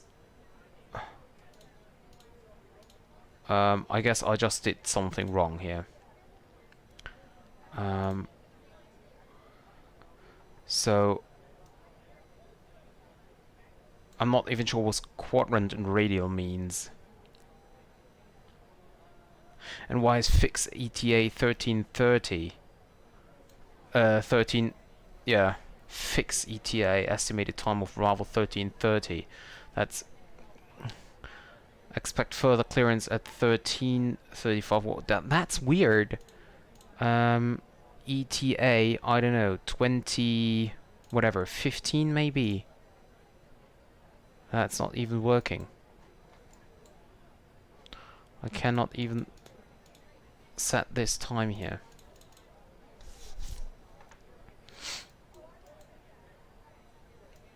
And we have an inbound course of 178 right turns.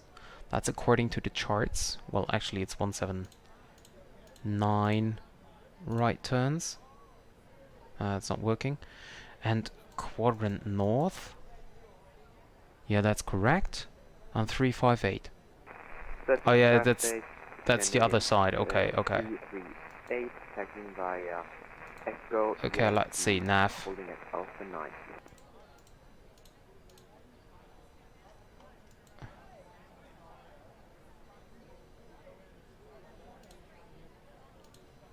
Don't even know what Yerdaf. Oh, that's the final. Okay. So let's see if the aircraft's now doing what it should do.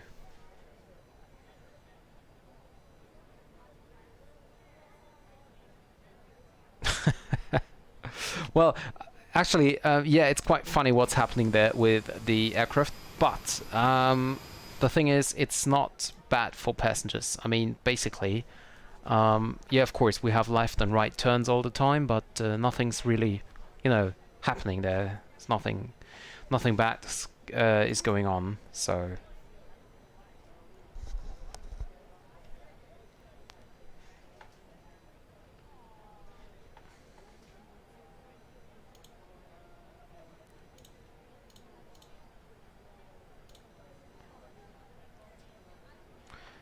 Can I just switch it to 0.5 minutes? 30 seconds, Lex? Yeah, fine. Okay, let's do that. And then we go down to 8,000 feet. We have the nav button enabled. By the way, what does our flight plan tells us? What we need to have at Lapsi. No, we're at Ratuk. Is Ratuk on our... Yeah, there we go. 2.4 tons, and we have 2.6. Okay, so although we are flying some stupid stuff here, we're still actually totally fine on the fuel. Turn on the landing lights and recognition taxi lights on. And the aircraft is, well, let's just let's just leave it. Actually, for now, it looks quite okay.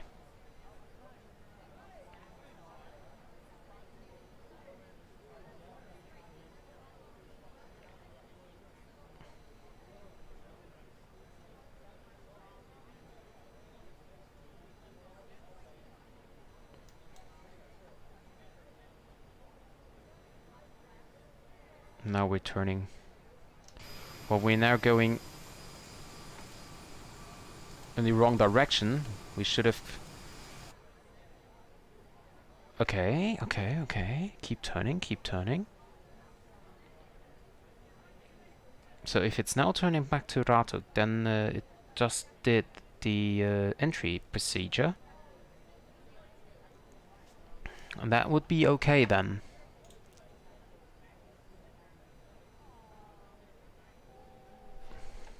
We're approaching now flight level 80.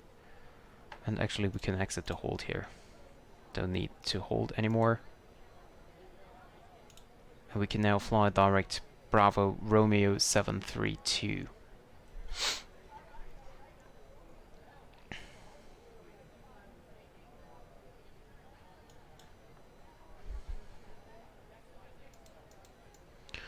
And I will check the V-pilot here for the weather. Cabin crew, please prepare the cabin for landing. Thank you.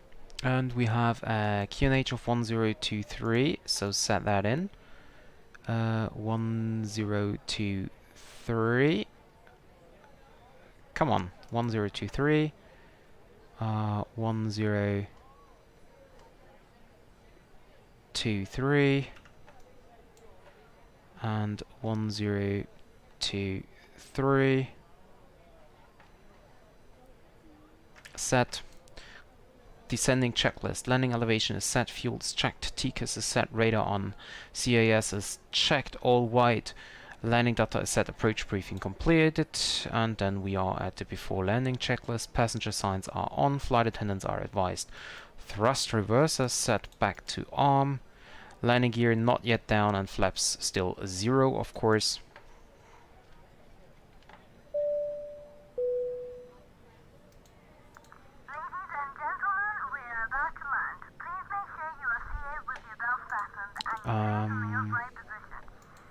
Bravo Romeo 732.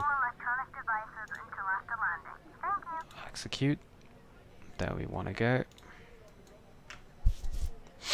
And we continue our descent now to 4,000 feet.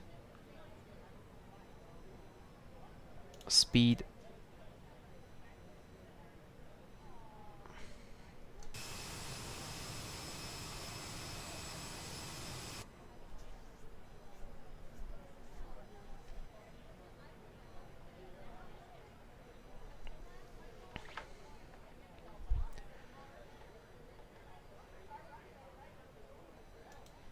And we can reduce the speed a little bit further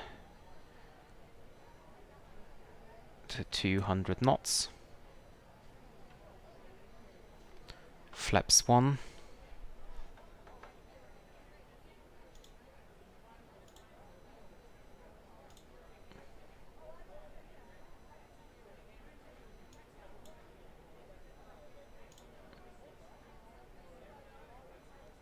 Platform altitude, by the way, is 3,000. So we need to have 4,000 over, how is it called? Godip or Godit? Godit is it called? Godit? Cessna traffic and then 238 taking off from runway 25 via Alpha 7.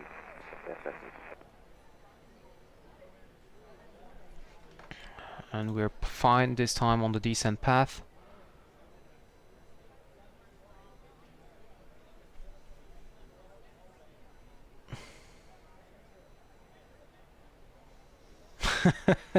Yes, you're right, Alex. I know. banking left and right, left and right, left and right. It's gonna be weird. But on the other hand, the pilot could make some announcements there. Yes, toilets are definitely closed now. Definitely closed.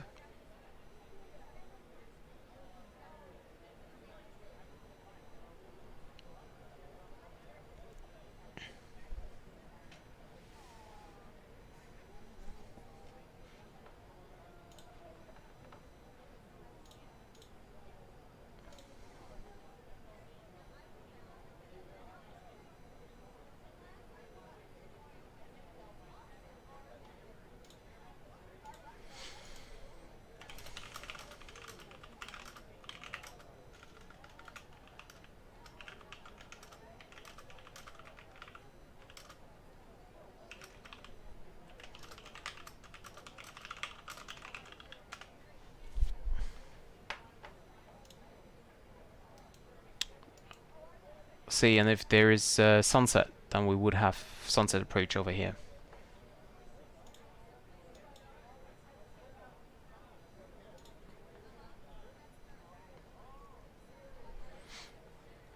And we are now approaching Goated. You can see the airport already over here.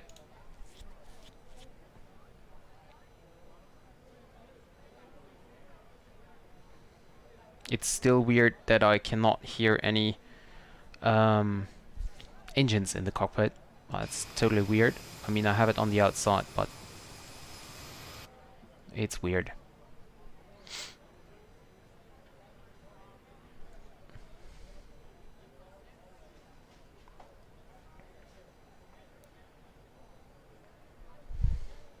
And in case of go around, I need to climb on heading of 350 degrees to Irdav, and then enter a hold at 3000. That was the second hold we had on the map here.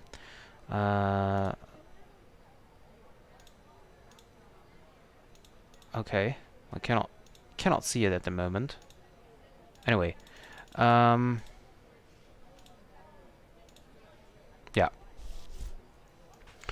So we are approaching now 4000. We need to be at 4000 over Goated, and then we start our descent to 3000.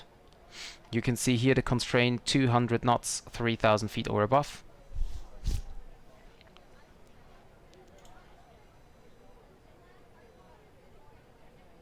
Yeah, well, yes, I hear sounds when I click buttons. So the sound is working.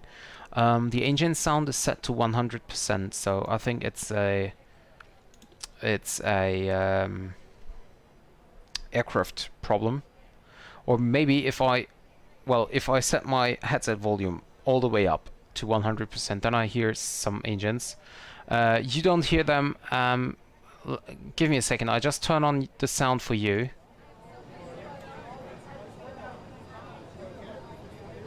And maybe you can hear it now. I need to descend now.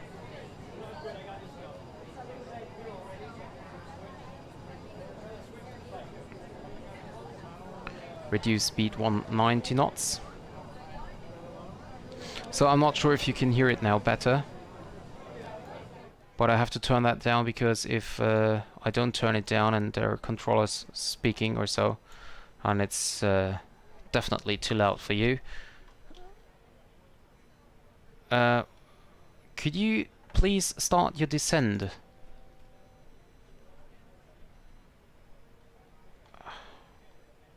Well, without the auto throttle, I'm still not used. I'm not flying this aircraft often enough. Oh no, it's too loud. It's too loud from the outside. From the outside. Bergen traffic, Scandinavian 2870 is now passing Idava, establishing on the ILS runway 35. Thank you very much, Alex. Yeah, see, so here on the Scandinavian flights, passengers get what they pay for.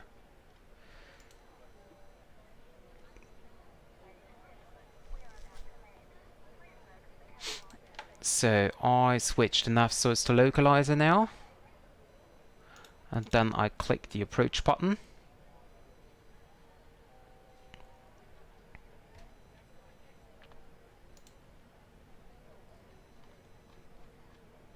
Uh, 2,500 feet for the altitude. Flaps 8.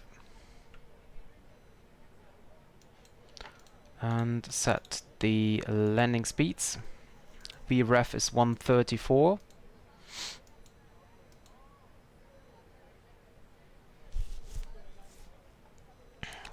And glide slope captured. So I can set the altitude back to 3,000.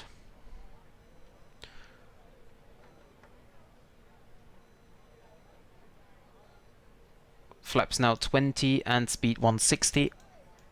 Runway inside, gear down. Cabin crew, seats for landing, please.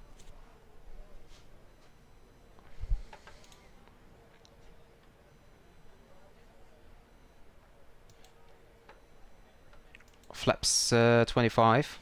30. It's 30 here.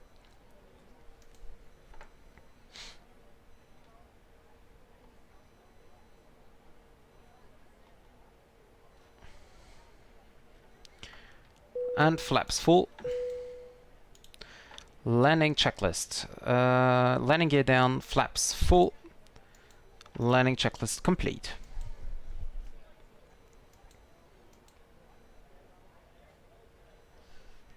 And now I have to take manual control about the throttle here. And I forgot again to start my recording tool.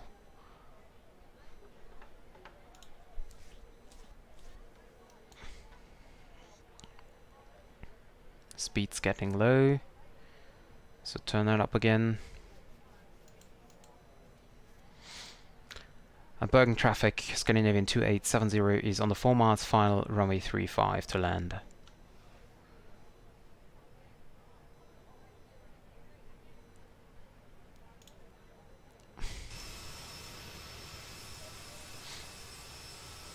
Well, better don't touch the flight attendants. You will get excluded from any future flights. Otherwise,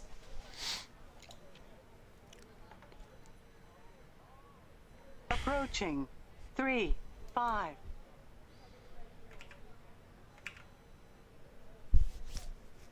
so recorder tool is started. Yeah, okay. Landing checklist is completed. Lights are on. Turn off the dim lights, so that we can concentrate completely on the outside. Disconnect the autopilot. Check the wind shear here. Okay, we got that.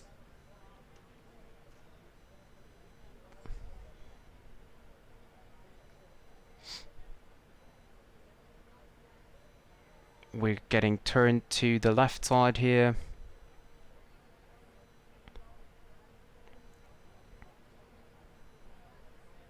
Fuel is fine. A little bit too low here.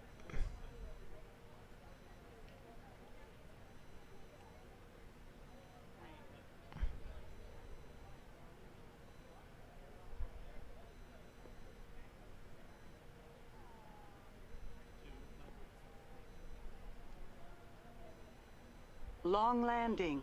Long landing. Why that long landing? I'm a little bit too high, come on.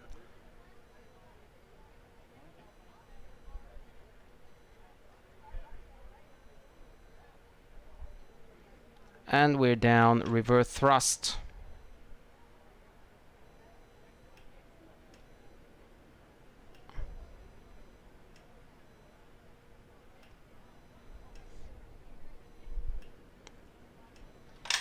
Reverse thrust off, manual braking. And we can vacate here to the right. Ladies and gentlemen, please remain seated until the aircraft has arrived at the gate. You are reminded that all electronic devices should remain turned off until you are in the terminal building. Thank you. And we will hold here for a second. turn on the...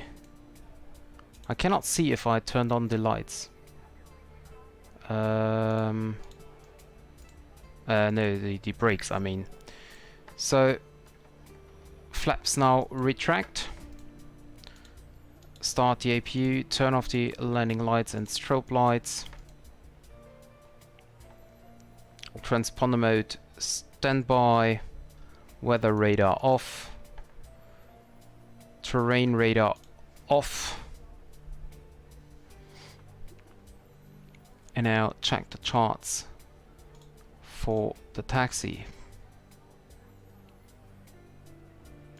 Yeah, okay. Got it.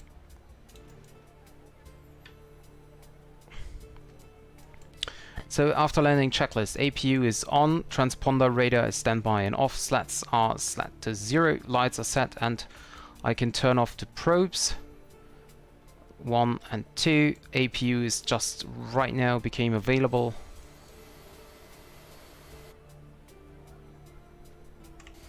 Whoops, what happened here?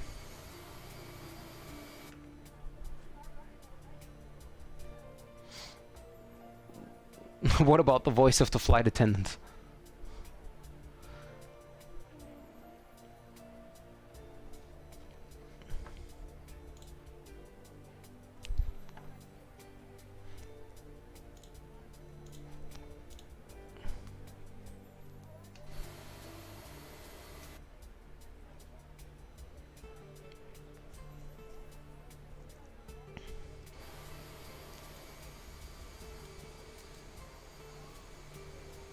And still there's a little bit of orange from the sunset there.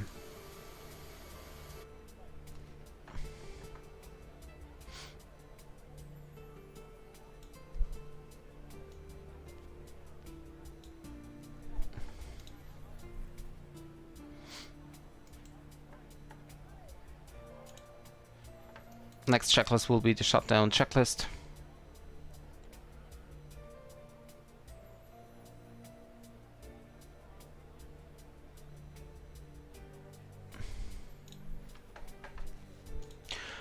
Well, to be honest, it's not easy. I like night flights, but I like day flights better.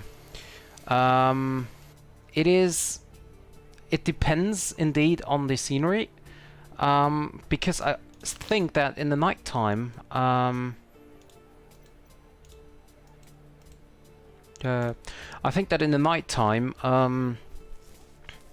you have the default lights, and the default lights in the MSFS are quite good. Or actually they are excellent, I think.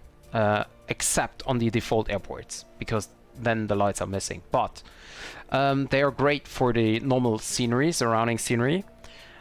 So I think if you have standard scenery and you're flying at night, then you don't miss a lot of like details and stuff, because it just looks like dark and lights, and that's it. You can't do a lot of things wrong. While if you go daylight, you see of course all the details, and so I think that for default flights you should need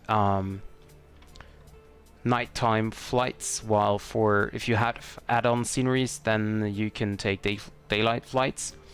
But also, if you have scenery and you are landing or departing during the night, that also can look really, really great.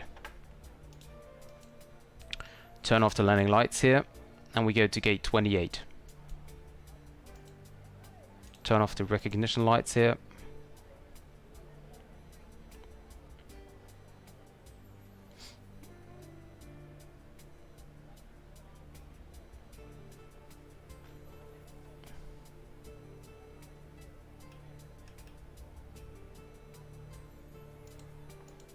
Is this working? Yeah, stop. Okay, it's telling me to stop. If it's telling me I have to stop, then I will stop. So, engine 2 off, engine 1 off.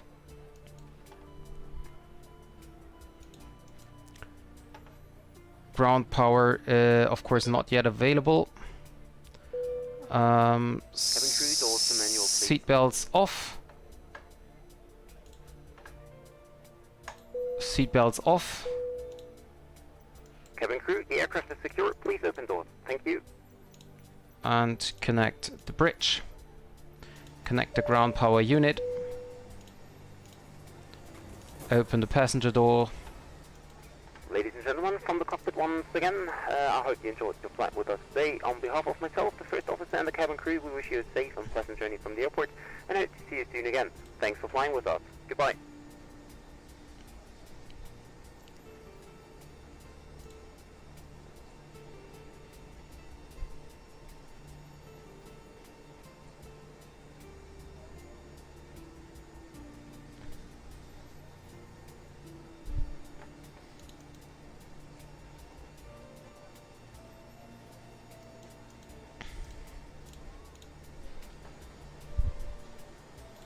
Stop the recording here. I mean, I don't see the city, the town. I feel like I want to feel the life of destination. I want to see roads. Yeah, I understand what you're meaning. But yeah, as I just said, you know, if you're approaching a default airport with default scenery, then sometimes not seeing anything is better than to see everything, and then you have, you know, washed out textures, or you see that the quality is not as good and stuff like that. So, well, do people have to jump now? Weird. So it really depends on the scenery if a nighttime or daytime approach is better. So flight time report. Actually it was perfect, and a nice landing with 213 feet per minute at 1G.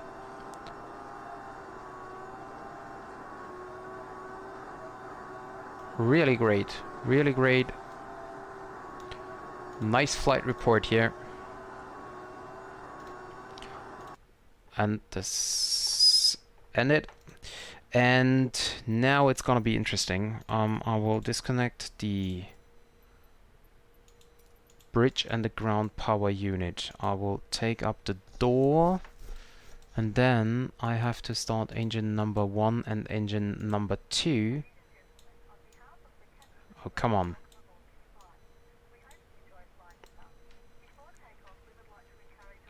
Because I now want to see the landing again.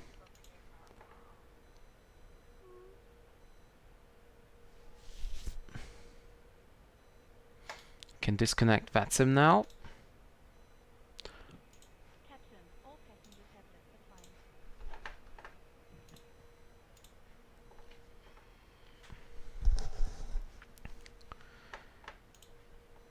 And now we just wait until the engine's spooled up.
Okay, so engines seems to be up. Yes, they are.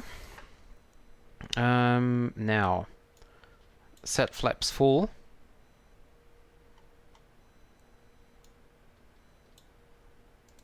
Thrust reversers set to arm.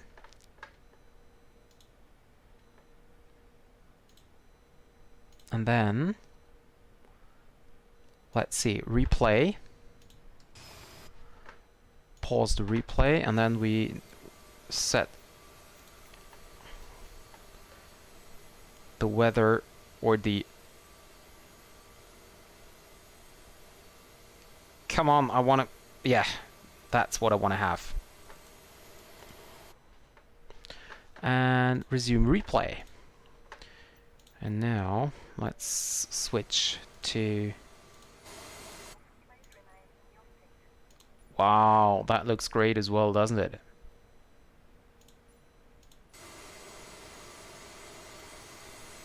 Well, this is weird. This is weird. With the gear and the flaps down, you can't see anything. I cannot decide if I want to see this view here. Or actually the other side.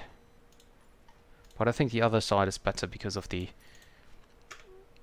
let me see. Yes, I think the other side is better. Well, on the other hand, the airport is on the right side, isn't it? I cannot decide. Okay, let's just have a look on both sides here.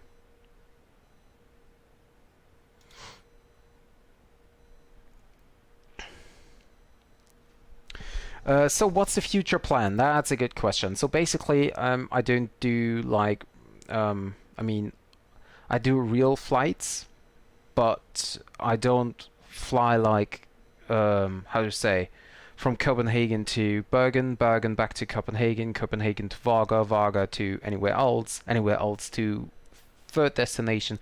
So I'm just gonna fly what I want. So yesterday, for example, I flew in the United States. Today I'm flying here, so basically I just do whatever I like.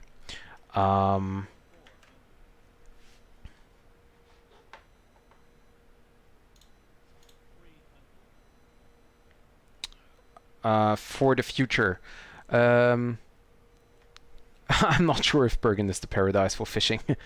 So I will fly to Varga very soon. I cannot tell you if it's gonna be tomorrow or on Friday. I really have no idea. Maybe on Saturday as well. But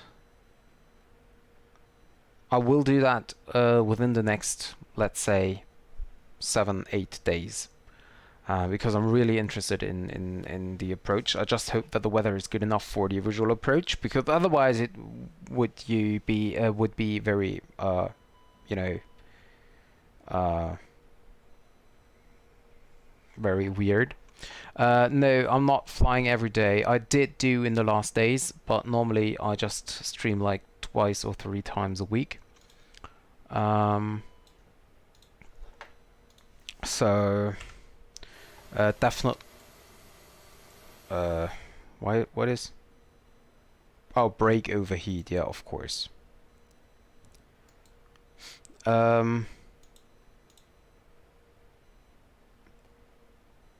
Is there any brake cooler? I can't see anything.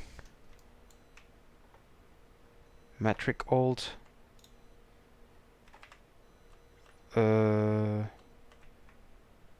Anyway, oh, that looks so great, this sunset. It looks so great, and these colors are so amazing.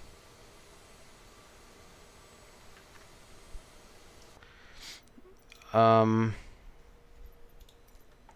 was I? Yeah, so I'm not flying every day, but I fly as often as I can. Let's say like it is. I do not plan streams because I don't know how this works. I'm using Restream, and if I plan a stream with Restream, I cannot start the planned stream, but I have to start a new one, and that's a bit weird.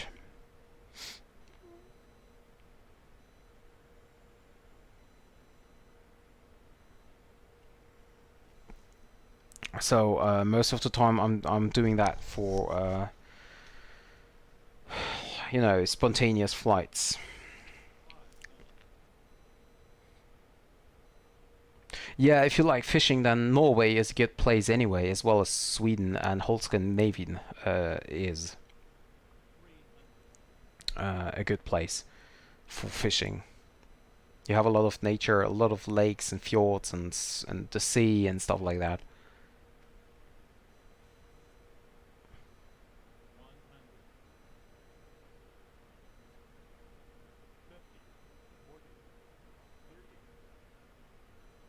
And by the way, this scenery is from Flights MTO.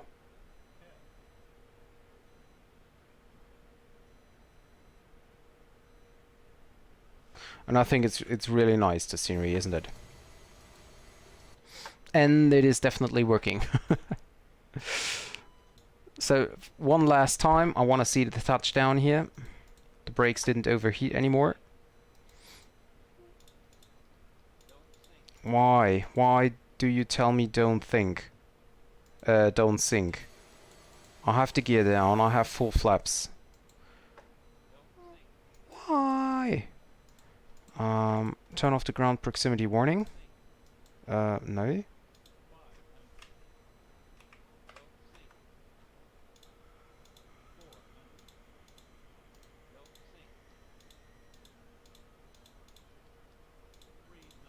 Well, anyway, I don't know. Let's see the landing. Well, in the summertime, it's not that cold. I mean, of course, it's colder than in the south, but it's not that cold. Wow, look at the wind here. Of course, in the winter it's cold, but well, I don't like it either. But there are people who like cold weather, so. Well, that was okay. That was okay. There are better landings, but we made it to the ground, all survived, and that's fine. Okay. So, concerning the wait. Okay. Concerning the plan, no, I didn't use anti-ice. No clouds here. So I don't think anti-ice was necessary. At least no wing anti-ice. I just used the propeats and the windshield anti-ice. Okay, so for the future, I'm not sure if I'm gonna streaming tomorrow. Tomorrow is Thursday. So I'm not sure if I stream tomorrow. I might do stream Friday as well. Let me have a look on the calendar. I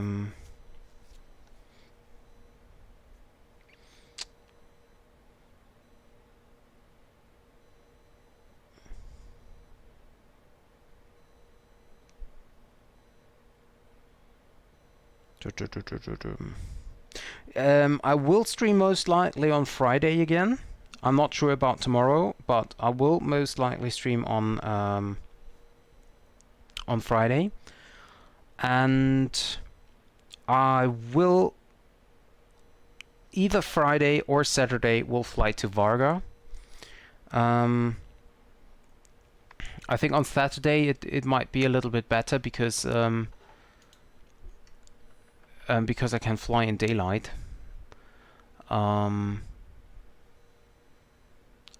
Because I don't like, if I do a real flight, I don't like to change the time, except for those like replays here. And so you can expect Friday or Saturday to fly to Varga. So yeah, thank you very much, Alex, for giving me the suggestions with the airports, especially about Varga. I will also check out Sion and Chamberlain, or what it was. I wrote it down. If you want, you can also join my Discord and leave the route suggestions over there in the channels. So that if you know some other airports, then you can write them in there as well. Or of course you can comment any video from me. So I have the other airports. Because sometimes, I sit there and I just don't know where to fly or where to start, where to land and stuff. So if I have the community which tells me on where to fly, That's always highly appreciated. Okay, yeah, thank you very much for joining, Alex, and all the others who are watching this video afterwards. If you liked it, give it a thumbs up, click the subscription button, and also the little bell that you get a notification once I'm streaming, because as I said, it's always quite short. And yeah, thank you very much. I wish you all a pleasant Wednesday evening, and I hope to see you guys in the next stream, as I said, Friday or Saturday, so keep the eyes open, and yeah, hope to see you then. Bye bye.